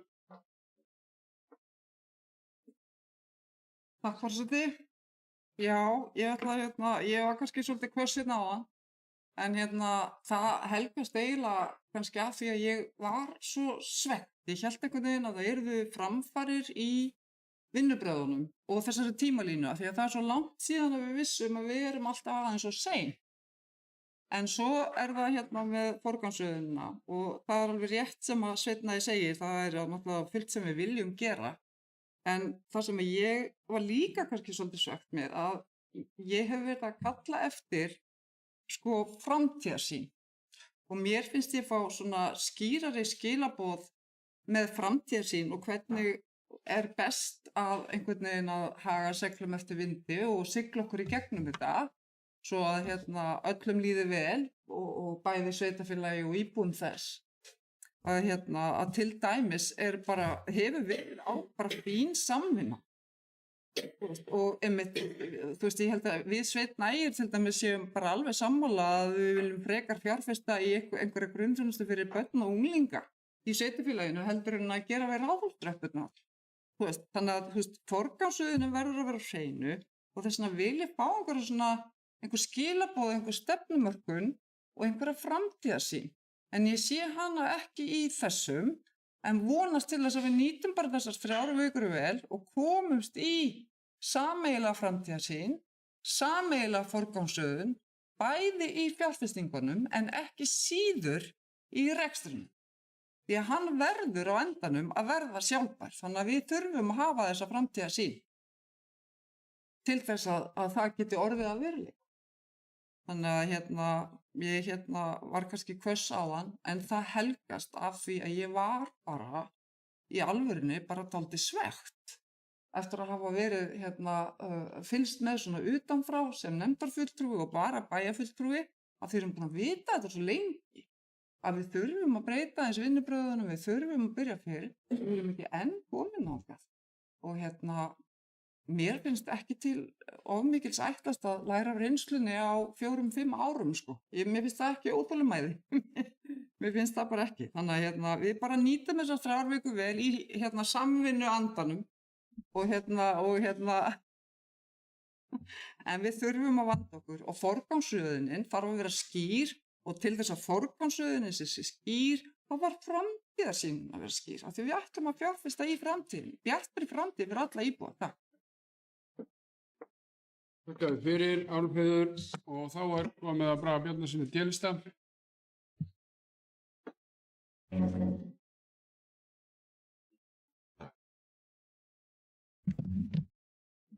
Forseti, það sést nú sennilega ekki á myndavélinni, en það var smá vatnslys. Þannig að mann var aðeins brugðið. Forseti, bæjarfulltrúar og aðrir tilheyrendur. Já, við ræðum fyrstu drög að fjárhagsáætlun 2023 og 3 ára áætlun 24 til 26. Og ég tek undir með öllu því sem hér hefur komið fram varðandi spár sem þurfa að vera raunhæfar og áætlunin þarf að vera raunhæf. Þetta eru fjárheimildir og það stefna sem við viljum virki á hverju ári að áætlunin okkar gangi upp og þar af leiðandi minnkar þörfin fyrir viðaukana. Það stefna sem við viljum taka. Við losnum sennilega aldrei alveg við þá, en ef við getum minnkað þá og allir forstöðumenn eða við kjörnir fulltrúar, allir starfsmenn sveitarfélaga sem koma þar að, séu meðvitaðir sínar fjárheimildir, þá eru meiri líkur að það takist. Það verkefni sem okkur fyrir höndum og það stefna sem við viljum setja. Það gerist ekki á 4 mánuðum eða 5 mánuðum, það gerist á lengra tímabil. En mögulega núna erum við að vinna með óraunhæfa þjóðhagsspá nákvæmlega eins og eftir á að hyggja menn voru að gera í fyrra. Það rosalega auðvelt að vera sannspár eftir á, þannig að en mögulega getum við eftir og það hluti af því sem við þurfum að endurskoða núna á milli umræðna, eigum við að vera grófari heldur en þjóðhagsspáin segir til bara af því að við teljum að það muni ekki standast, en það eitthvað sem við tökum á þessum 3 vikum. Því þetta kom svo bersýnilega fram í fyrra. Algjörlega sammála, áætlunarvinnan á svo sannarlega hefjast strax á vorin. Það stefnan sem við viljum taka, en því miður, og við erum öll sammála þetta, en bara því miður þá hefur það ekki tekist ennþá af neinni bæjarstjórn meðan ég hef tengst sveitarfélaginu og verið embættismaður í allmörg ár, því þetta hefur alltaf hafist eftir sumarfrí. Því miður, og það bara hefur, en við getum breytt því og ég vona í sameiningu að við vinnum að því markmið. Bara rétt til útskýringar að því puntaði hérna hjá mér, þessar 500 milljónir sem Arnallum spennti á, en þær komið fram í loka vinnu fjármálasviðs, bara á loka metrónum, en þarna var hluta til að vera að tala tvöfaldar lántökur sem voru inn í kerfinu og leiðréttust bara á loka metrónum og við fréttum það til dæmis bara á mánudaginn. Þetta rosa jákvætt, ég vildi að vera fleiri svona villur í kerfinu sem kæmi fram og þetta væri bara búið, en það bara ekki þannig held ég, en þetta getur gerst og það þýðir ákveðin leiðrétting sem var á síðustu metrónum sem var í ákvæða átt sem betur fyrr. Á stóru myndinni, við vitum öll að rekstur sveitarfélags ekki snúið á 1-2 árum. og ég ætla ekki að fara inn í hennar hártöður. Þetta er langtíma verkefni og alveg sama hvað var sagt í náðan, þetta kom skýrt fram í kosningabaráttunni í vor. Það var enginn sem talaði að hafa öll svörin við neinu. Það engar töfralausnir. Þetta gerist alltaf lengri tíma og svo setning hefur ekki verið neitt öðruvísi og ekki öðruvísi í dag. Hún var þannig í vor og hún þannig í dag. Þetta er langtíma verkefni og það engar töfralausnir. Við þurfum að vinna þessu saman eitt skref í einu. Og það leysist heldur ekki í þessari fyrstu áætlun. Við leysum ekkert allt í þessari fyrstu áætlun. Við reynum að leysa fyrstu skrefin og reyna að leggja ykkur skref, en við þurfum að gera þetta og við vonandi getum gert það saman. En við þurfum að gera það aftur í næstu áætlun og aftur í áætlunni þar á undan og síðan allt í einu konar aftur kosningar, en við verðum ennþá í þessu verkefni þá. Þetta er ekki verkefni sem leysist á 1 ári, 2, 3, þetta er langtíma verkefni og þess vegna erum við að vinna þessu 10 ára fjármálaplani samhliða annars með KPMG, þannig að þetta var mjög góð ákvörðun hjá fráfarandi bæjarstjórn að draga KPMG að borðinu. Við erum að eiga í góðu samstarfi við þá í dag, en við þurfum að vinna með þeim áfram vegna þess að þessi áætlun 23 er grunnur að 10 ára. Þannig að við erum að vinna að þessu núna samhliða og öll bæjarstjórn mun koma að því núna í framhaldinu, þannig að við getum kynnt það í rauninni hvernig við sjáum þetta gerast. Því að trúverðuleikin er það sem mun hjálpa okkur. Annars lendum við undir eftirlitsnefndinni bara innan 5 mínútna. Ef við erum ótrúverðu eða ætlum að koma ótrúverðu á áætlun, þá munu þeir koma yfir okkur. Þá missum við alla fjárhagsstjórn. Það er það sem við viljum alls ekki. Við viljum geta stýrt þessu sjálf. En staðan er grafalvarleg og hún er óásættanleg og það er óásættanlegt að veltufé frá rekstri dugi ekki frá áborgunum eða eigi fé sé neikvætt. Það er óásættanlegt og við viljum ekki hafa það þannig og það er bara hluta verkefni sem við þurfum að breyta ásamt mörgu öðru. Hluta þessu er að selja eignir sem við getum losað og núna er verið einmitt að vinna í þessum drögum hvaða eignir eru kannski fýsilegast til að selja núna og það er hluta að gesta ráð fyrir í þessari áætlun. En það er ekkit bara eitthvað sem við klárum á næsta árið, þetta er verkefni sem við vinnum að áfram. Og ég vildi óska að gjald fyrir lóðir eða innviðagjald hefur verið að hækka hérna fyrir mörgum árum. Þetta er það staðreynd að uppbygging nýrra íbúðahverfa hefur í gegnum árin ekki staðreynd uppbygging það innviða sem þarf. Þetta er ekki eina sveitarfélagi sem á það er öll sveitarfélagi. Það hefði verið frábært ef þetta hefði verið hækkað fyrir mörgum árum, þá væri búin að koma meiri tekjur inn. Varðandi gjaldskrárnar, það eru flest öll sveitarfélagi eða mörg sveitarfélagi hækka núna 7-10% og því miður þá er sveitarfélagi Árborg bara ekki þar undanskilið, við erum á þessu róli. Það er sárt skref að hækka gjaldskrár og álögur á íbúa alveg sama hvaða aldrei eru. Og ef ég myndi velja að kjósa sjálfur þá myndi ég ekki vilja auka álögur, en því miður við erum á þeim stað í dag að við þurfum að gera það. Og vonandi meta íbúarnir það við okkur og séu tilbúnir taka þátt í öllu þessu verkefni með okkur. Já, við viljum geta gert svo eitthvað jákvætt og skemmtilegt með. Það er fullt af tækifærum líka. Líkt á sveitnaðir bendi þá er framkvæmdin svo sannarlega haldið áfram. Og ég held að fjárfestingaáætlun núna sem er kannski bara glannarlega, hún er upp á tæpa hún sýnir 4 milljarða í útgjöld. Því það er gert ráð fyrir tekjum í henni líka, þá er hún upp á rétt 3 milljarða, en það þýðir að það eru 4 milljarðar í útgjöld. Og það er bara fjandi há framkvæmdaáætlun. Kannski er hún á brött, ég veit það ekki og við þurfum bara að skoða það milli umræða. En við viljum halda áfram, við þurfum að halda áfram og ég er algjörlega sammála. Innviðaskuld, viðhaldsskuld er rándýr og það er það versta sem við getum gert. Og ég held að sum sveitarfélög sé að brenna sig á því núna úr hruninu með endalausri myglu. Það er sennilega bara því að viðhaldið var ekki nóg gott. Það er kannski ódýr útskýring að segja það hér en það er sennilega kannski hlutaði. Og við viljum ekki lenda í því eða velta þeim vanda yfir á einhver aðra. Þannig að við munum halda áfram en við þurfum að endurskoða mögulega 3 ára áætlun okkar og mögulega lengja í einhverju því miður því að þetta þarf að við verðum að ná þessu saman. En auðvitað viljum við líka reyna að auka tekjurnar og finna alla leiðir til þess. Mögulega með aukinni lóðasölu, það er mikill áhugi á fyrirtækjum að koma og það getur skapað aukna tekjur. Við viljum að leita allra þessara leiða. Við getum ekki bara óskað eftir við ríkið að þeir endurskoði allt saman og láta okkur meiri fé. Við þurfum að sýna það í rekstrinum að við séum sjálfbærandi þar, en við þurfum að halda áfram að hamra þetta. Það þarf að leiðrétta ákveðna hluti í tekjuskiptingu ríkis og sveitarfélaga. Það er alveg ljóst. En við þurfum líka að taka til heima okkur og við erum öll heldur svo sannarlega að gera það. Ég vona sannarlega að við vinnum áfram að þessari áætlun, en það er verkefni ærið og mikilvægt að allar hugmyndir komist að. hvort sem það kom frá kjörnum fulltrúa, íbúa eða starfsmanni. En ég tek undir með þér Arnar eins og þú sagðir aðallega. Við erum að vinna þessu öllu með hag sveitarfélagsins og íbúan okkar allavega leiðarljósi. Það er málið og ég vona að við gerum það áfram saman. Takk fyrir. Já, þakka þér fyrir, Bragi. Það ekki fleiri kveðið sér hljóðs. Það hafa verið flutta hér 9 ræður í fyrri umræðinu fjárhagsáætlun sveitarfélagsins Árborgar fyrir árið 2023-2026 og nú komið að því að greiða atkvæði það að vísa til síðar umræðu í desember. Þeir sem eru því samþykkir að vísa þessari fjárhagsáætlun til síðar umræðu í desember gjörðu svo geðu merki. Það er samþykkt samhljóða. Þá ætla ég að biðja hana Brynhildi varaforseta að taka þess við hér. Örstuð.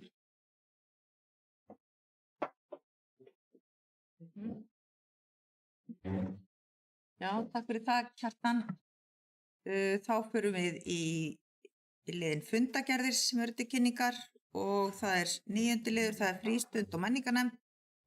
4. fundur haldinn 25. október og bæjarfulltrúi Kjartan Björnsson hefur beðið orðið.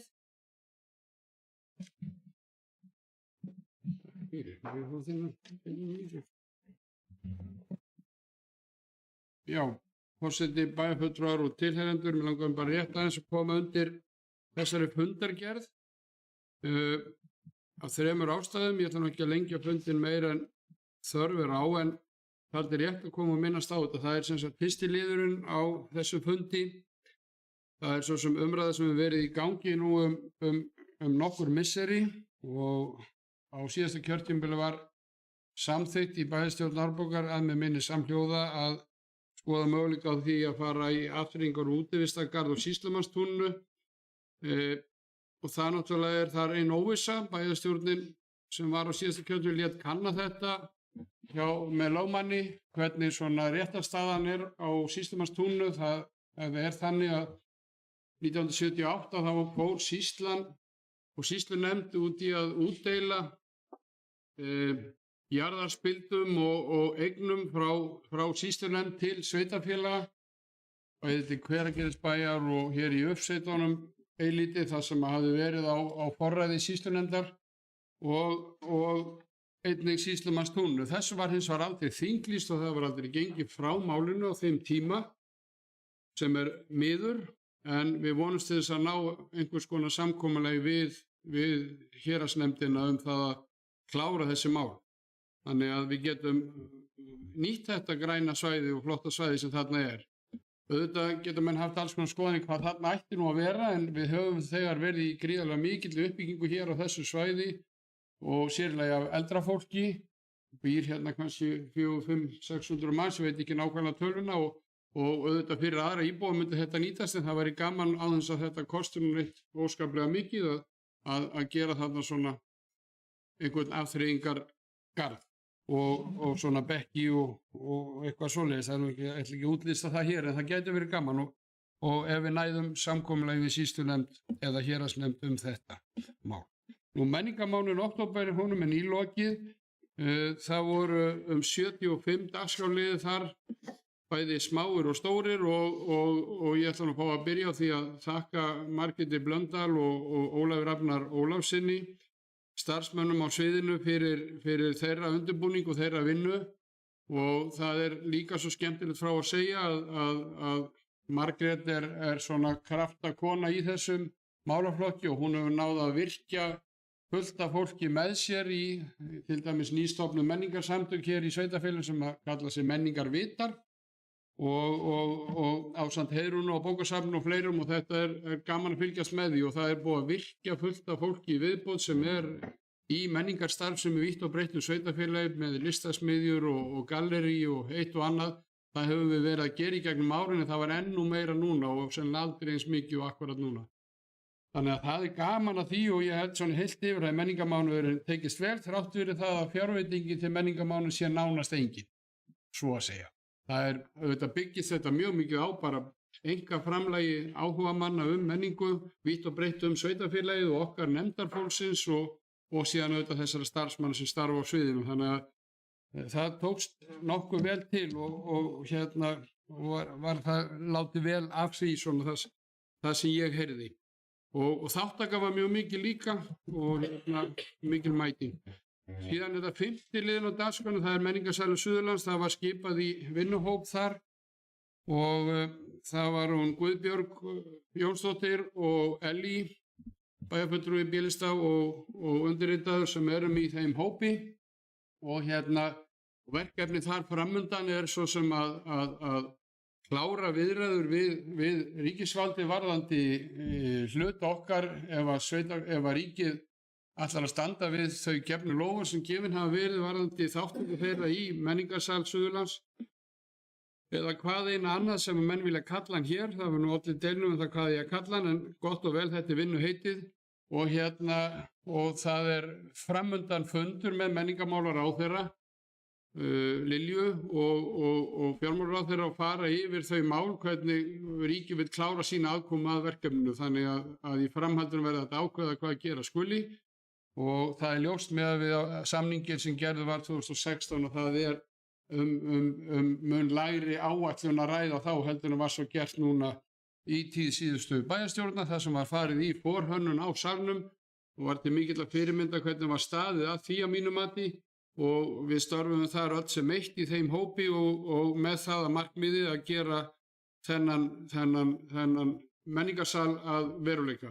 Og það verkefni er á þeim stað núna að við þurfum að klára þetta mál með ríkinu og síðan auðvitað með eigendum hótelsins, því að auðvitað viljum við að þeir komi inn í þetta verkefni líka, sjálfsögðu, þó að það hafi nú verið sagt hér á síðasta fundi vorum að ræða menningarsalina að það einn bæjarfulltrúi kærði sem ekki að vera að innrétta sal fyrir einkafyrirtækin, auðvitað það alls ekki svo.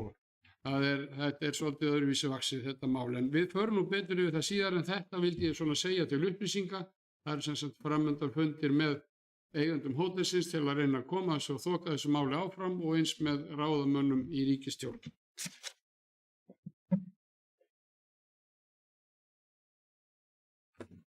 Já, takk fyrir þessa yfirferð. Við erum ennandi liðin fundagerðir og erum í 9. liður fleiri sem vilja taka til máls varðandi Vísinda- og menningarnefnd. Arna Eir Gunnarsdóttir bæjarfulltrúi, gjörðu svo vel.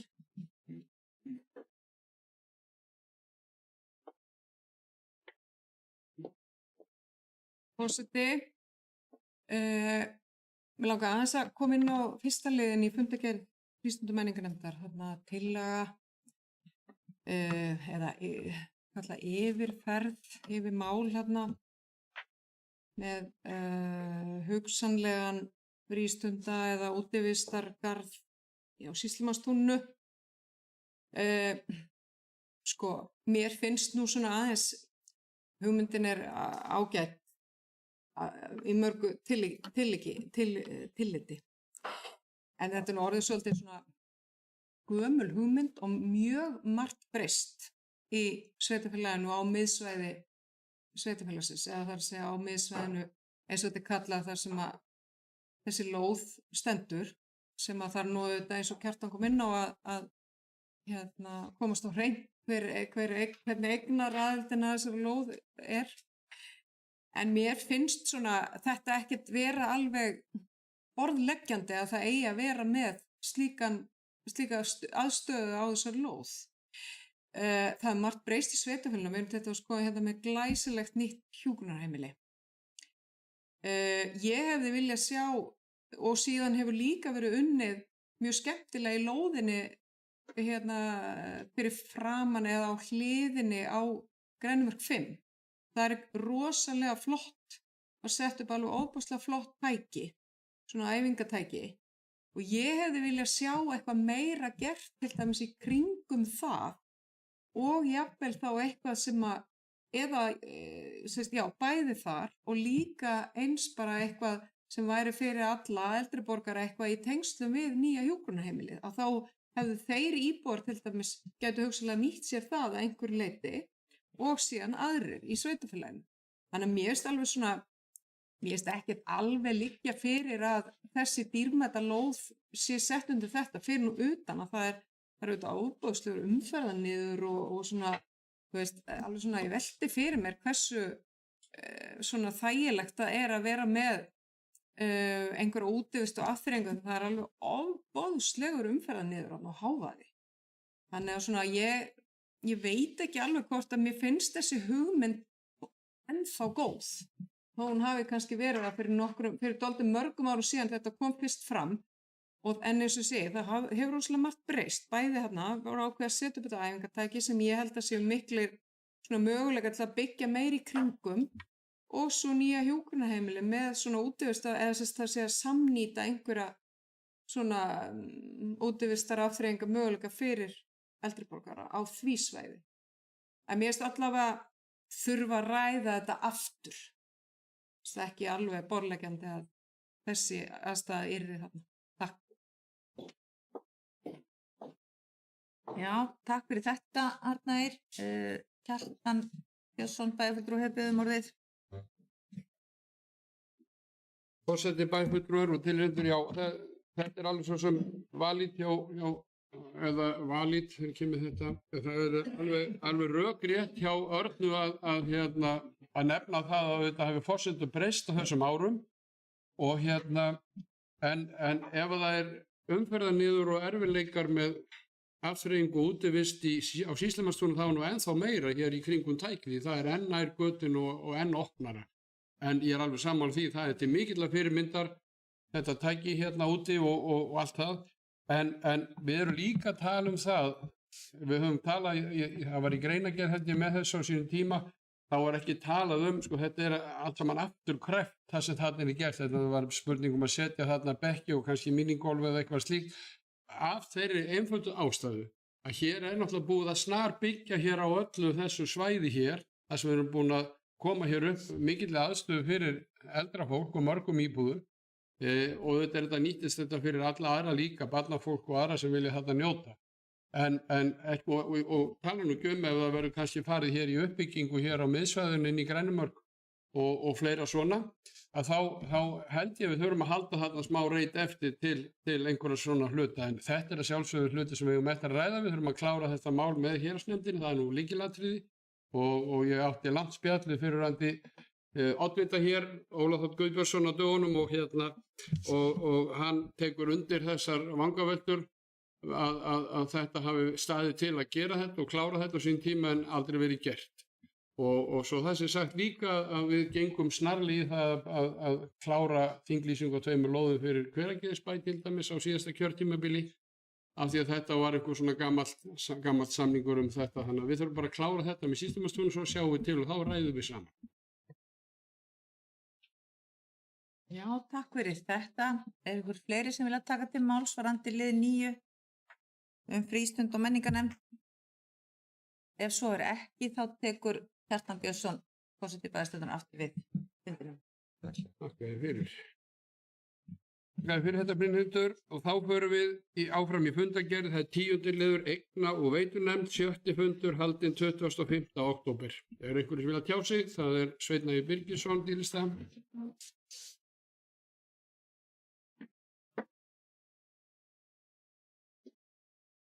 Forseti. Mér langar að koma bara rétt svo við allan að fyrst við máli 1 nefndum orkuöflun, bara upplýsa eins og við veitum kannski að það var skipaðan hóp í bæjaráði í seinustu viku. Hópurinn er strax búinn að búa til fyrsta fundar, hann mun funda á föstudaginn. Hópurinn er ég sem bæjarfulltrúi og Arnar Freyr sem bæjarfulltrúi Bílista Framsóknar og svo Jón Tryggvi sem nefndamaður eigna og veitu ásamt Sigurður Þór veitustjóra. Mér langar líka að koma undir mál lið 5 í fundargerðinni, en það er miðlunargeymir. Eins og þetta vitið þá fengum við ekki tilbúið miðlunargeymirinn sem var búið út í sumar, sem tælst mjög óheppilegt fyrir okkur og við viljum að hann haldi tímaáætlun, að framkvæmdin verði klár og klárist á réttum tíma og að þetta sé klárt fyrir veturinn 24 eða 23-24, að það var samþykkt að bjóða út að skipta verkinu í liði og nefndin samþykkt að fara í jarðvinnu á þessu sem er mjög gott og fengum þar 3 tilboð eða verðkannanir og það fengum 3 tilboð í þessa verkkönnun sem töldust bara sanngjörn og góð og hafa nefndir samþykkt einhuga væri það framkvæmt.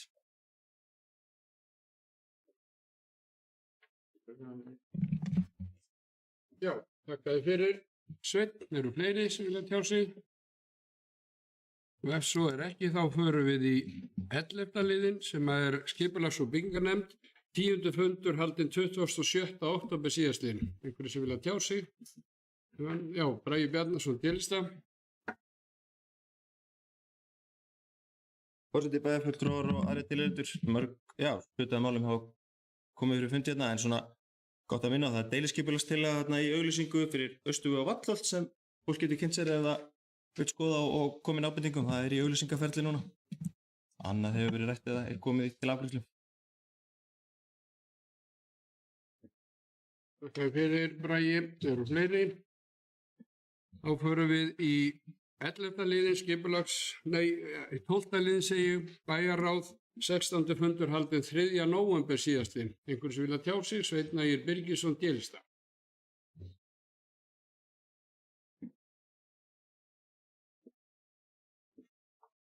Já, forseti. Ég kem hér undir liði 2 í fundargerð bæjarráðs. Skýrsla faghóps leikskólamál. Ég stýrði þessum hóp og mér langar að þakka þeim sem sátu í hópnum með mér, Brynhildi Jónsdóttir, Arnari Frey, bæjarfulltrúum og starfsmönnum Atla, Júlíana, Margrét og Guðný fyrir góða vinnu og svo líka varamönnum D-lista sem komu í stað Arnars þegar hann komst ekki. Mér langar bara að hvetja íbúa og líka bæjarfulltrúa að lesa þessa skýrslu sem við unnum. Við hópurinn hefur ekki samt lokið störfin sínum, við erum að funda aftur eftir áramót með það að leiðiljósi að gera okkur svona tímalínu markmiðum þróun leikskóla eða uppbyggingu leikskóla, réttara sagt. En í stuttu máli þá kom hópurinn að við viljum nýta sér kennslurými sem við nú hýsi Stekkjarskóla. Að þegar Stekkjarskóli mun flytja í nýja og glæsilega bygginguna hjá sér eftir áramót þá mun opna leikskóladeildir þar alltaf 4 deildum og auðvitað eru háð mönnun á þessum deildum. Síðan tölum við að fara í teikningar og hönnun á stækkun Jötunheima með það að leiðiljósi að þessi starfsemi sem myndi fara í Stekkjarskóla myndi síðan flytjast yfir í Jötunheima og í rauninni heyrir þessar leikskóladeildir undir starfsemi Jötunheima eða undir leikskólastjóra Jötunheima. Við tölum leikskólan Álfheima en við myndum vilja hópurinn aðeins til að bara verið framkvæmdir á Álfheimum. Það eru til teikningar stækkun hans með það að markmið að losna við bráðabirgðahúsnæði sem er þar. Það er ein deild sem er til dæmis ekki í notkun, eða eitt rými sem er ekki í notkun núna sem var áður deild og er dýrt að gera við hana en hún notast bara sem geymsla og sem ákveðin starfsmenn nota hana líka á þessu en ég er nú að fara í heimsókn í Álfheim á morgun og skoða betur aðstæðu þar. En við leggjum líka til að ekkert verið gert svo sem að Árbæ, við vitum að á næsta ári, við vitum að staðan þar er slæm en það er líka markmið hópsins að koma í tímalínu hvernig við getum mögulega koma okkur út úr þessu vanda varðandi þessar útistofur sem hafa verið bættar við og hafa kannski staðið lengri tíma við leikskóluna og voru með þess að áður fyrir nýttar fyrir starfsemi Vallarskóla á Landsbankatúninu sem ég var með svo heppinn að vera í grunnskóla í fyrsta árum. Síðan tölum við heimgreiðslur og ég veit að það er ekki allir kannski bara sáttir við þetta en við erum í þeirri leiðilegu stöðu að það er að fækka verulega dagforeldrum í sveitarfélaginu og við höfum reynt í nokkur ár að auglýsa eftir dagforeldrum og það hefur á einhverju komið að það er fleiri kannski hægt og þetta er áhyggjuefni og nágrannasveitarfélagin okkar nær öll er að bjóða upp á þessar heimgreiðslur. Við töluðum að hafa þetta 70.000 krónur sem er niðurgreiðsla til dagforeldra sem var svo sem bara hugmyndin okkar er alltaf 70.000 krónum en má auðvitað vera lægri. Það eru sveitarfélög alveg með upp frá 35.000 kalli upp í alveg 110-120.000 krónur á mánuði en hópurinn sjálfur við gerum ekki regluverki og reglurnar varðandi þetta. Ég bara til það, þetta var tekið fyrir fræðslunefnd og fræðslunefnd hefur tekið þennan bolt á þessa tillögu fyrir já, en bara enn og aftur, ég vil þakka þessum hóp fyrir þá vinnu sem við erum búin að leggja í núna og við munum halda áfram vinnu að hvernig við sjáum leikskólamál þróast í sveitarfélaginu. Bara takk fyrir. Þakka fyrir. Sveinn, er fleiri sem vilja tjá sig? Ef svo er ekki, þá förum við í 13. lið. Arna Ýr Gunnarsdóttir, S-lista fyrirgefðu.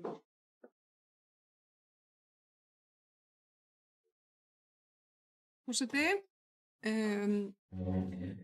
já, ágætt yfirferð hjá Sveini Ægi þarna skýrsluna frá þróunarhópnum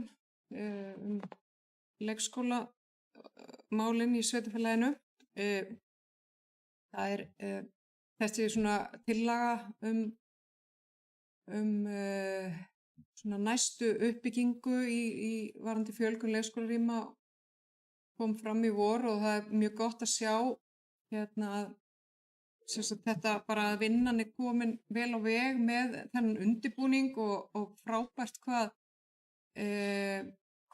okkar góða starfsfólk og leikskólastjórar hafa staðið vel að og staðið flott að þessari tillögugerð og þessum hugmyndum sem eru mjög góðar og við þurfum náttúrulega bara stanslaust að halda okkur við efnið í að fjölga leikskólarýmum í sveitarfélaginu og þetta eru bara spennandi fyrirætlanir sem eru í þessari koma þarna fram í skýrslunni og síðan auðvitað eins og Sveinn Ægir sagði þetta með Álfheima og Árbæ það sem er búið að vera að byggja við og stofurnar misgóðar. Sumar þessar nýjustu stofur eru náttúrulega mjög góðar en þessar eldri eru barnsins-tíma og þyrfti helst að taka úr notkun. En síðan er það þetta með dagmæðurnar, það er náttúrulega auðvitað verið misjafn staða varðandi þær og þær sinna auðvitað mikilvæg hlutverki hérna í sveitarfélaginu og auðvitað vona ég að sveitarfélagið muni halda áfram. Við vitum aldrei, það getur alveg verið að dagmæðurum geti fjölgað eftir áramót. Við munum halda áfram að auglýsa eftir dagmæðurum og hvetja til og að þær þeim fjölgi og að þær að það verði einhverjir sem að vilja sinna þeim störfum og ég full að trúa á að við fáum fleiri dagmæður. Ég er bara alveg sannfærð það.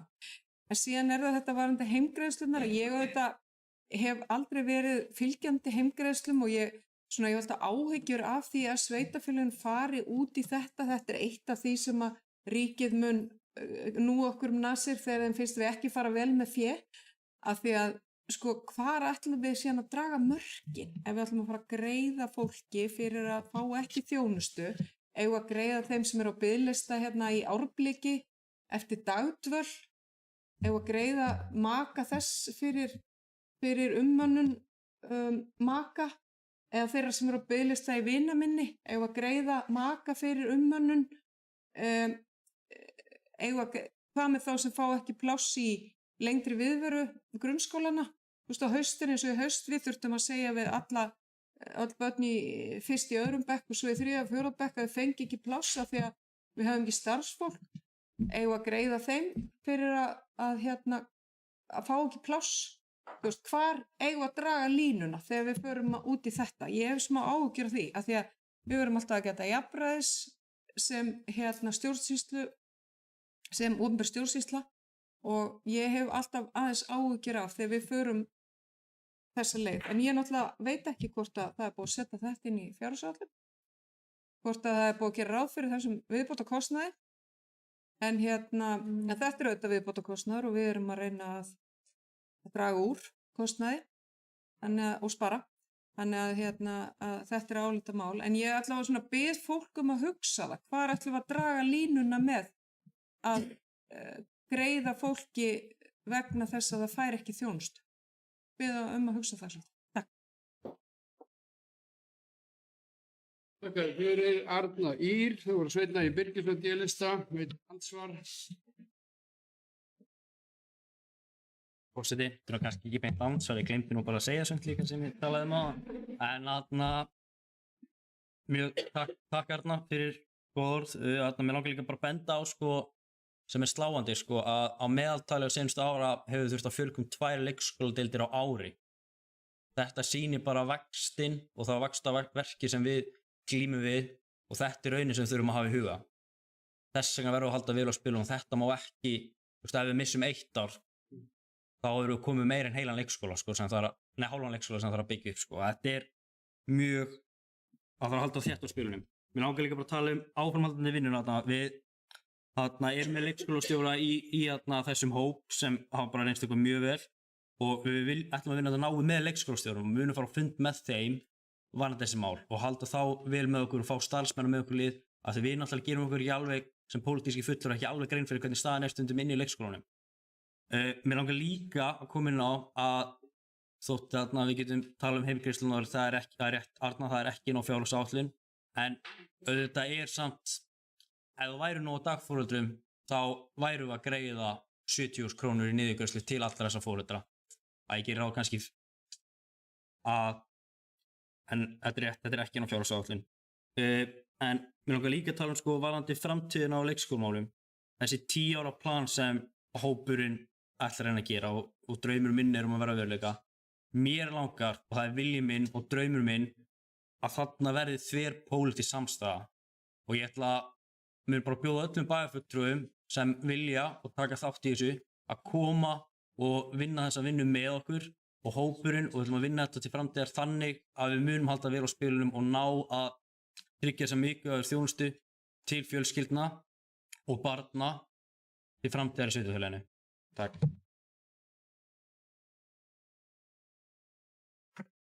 Þakka þér fyrir, Sveinn Ægir. Þá förum við, við erum að ræða bæjarráð segi ég, 16. fund frá 3. nóvember og Álfur Reymarsdóttir álistaði beðum.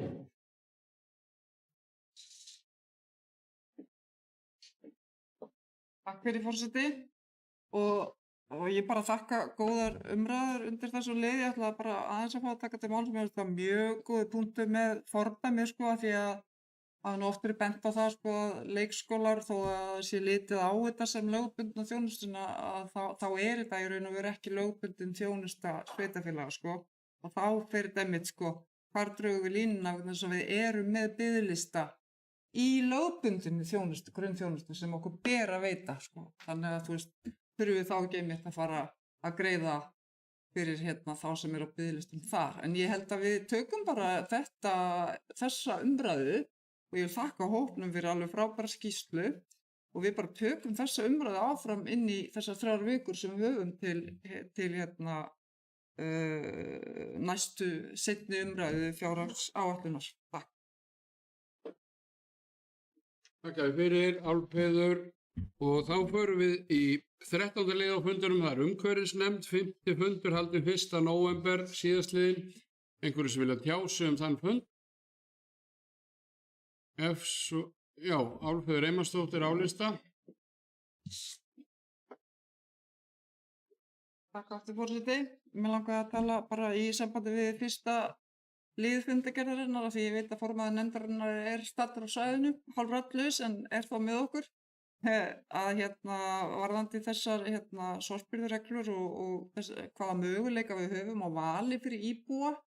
Þannig að við erum að fara að feta okkur í nýju lagaumhverfi sem að verður sífellt strangara og erum sem sagt að fara og áætlunin að og við náum því nú alla þessi áramót, frekar heldur hvert annað sveitarfélag þó að lögin taki gild þá að feta okkur inn í þetta 4 tunnu fyrirkomulag og það hefur verið talað sko tvískipta tunnur á bláu tunnunni, á sem sagt pappa og plasti sem að hefur einmitt verið tunnan sem að kannski allavega í minni kreðsu og það sem ég heyri í kringum mig einmitt tunnan sem að fyllist fyrst.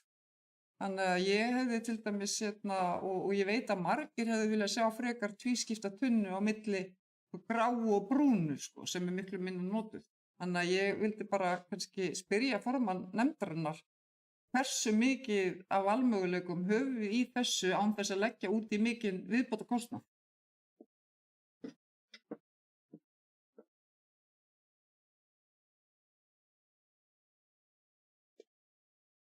Takk fyrir Álfheiður Bragi Bjarnason í helista.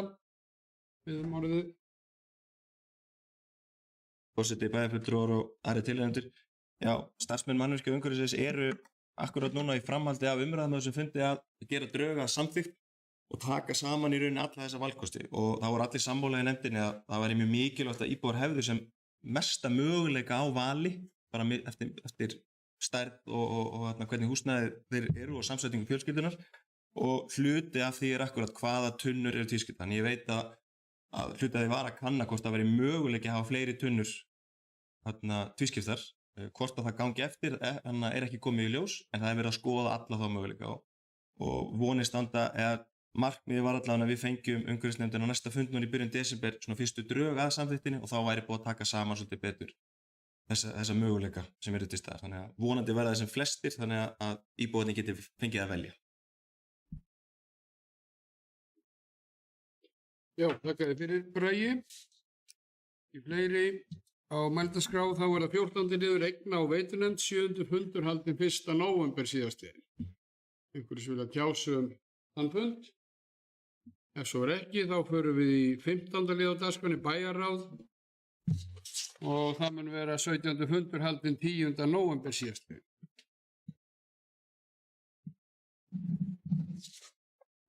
Sextándi liður félagsmálanefnd 7. fundur haldinn 8. nóvember síðastliðinn, einhverju sem vilja tjá sig hann eða þá fundagerð, svo ekki.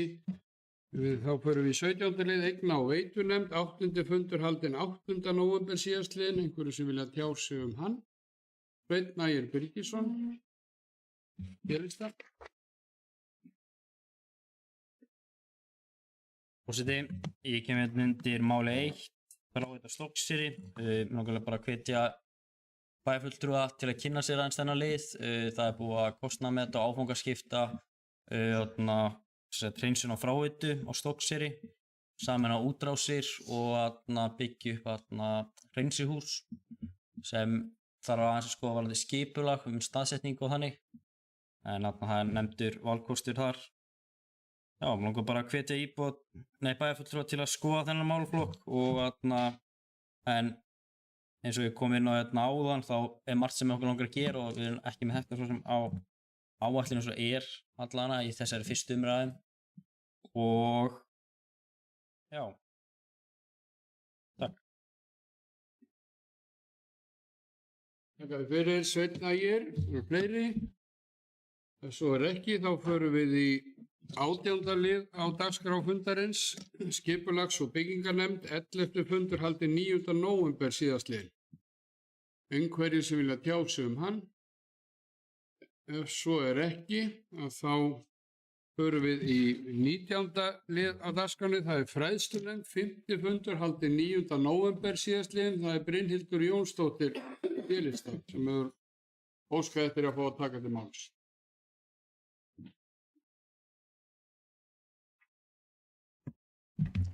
Já, forseti, bæjarfulltrúar og tilheyrendur. Mér langar bara að koma einmitt inn á þessa skýrslu sem að Sveinn Ægir bæjarfulltrúi fór inn á áðan, en þar einmitt fórum við inn á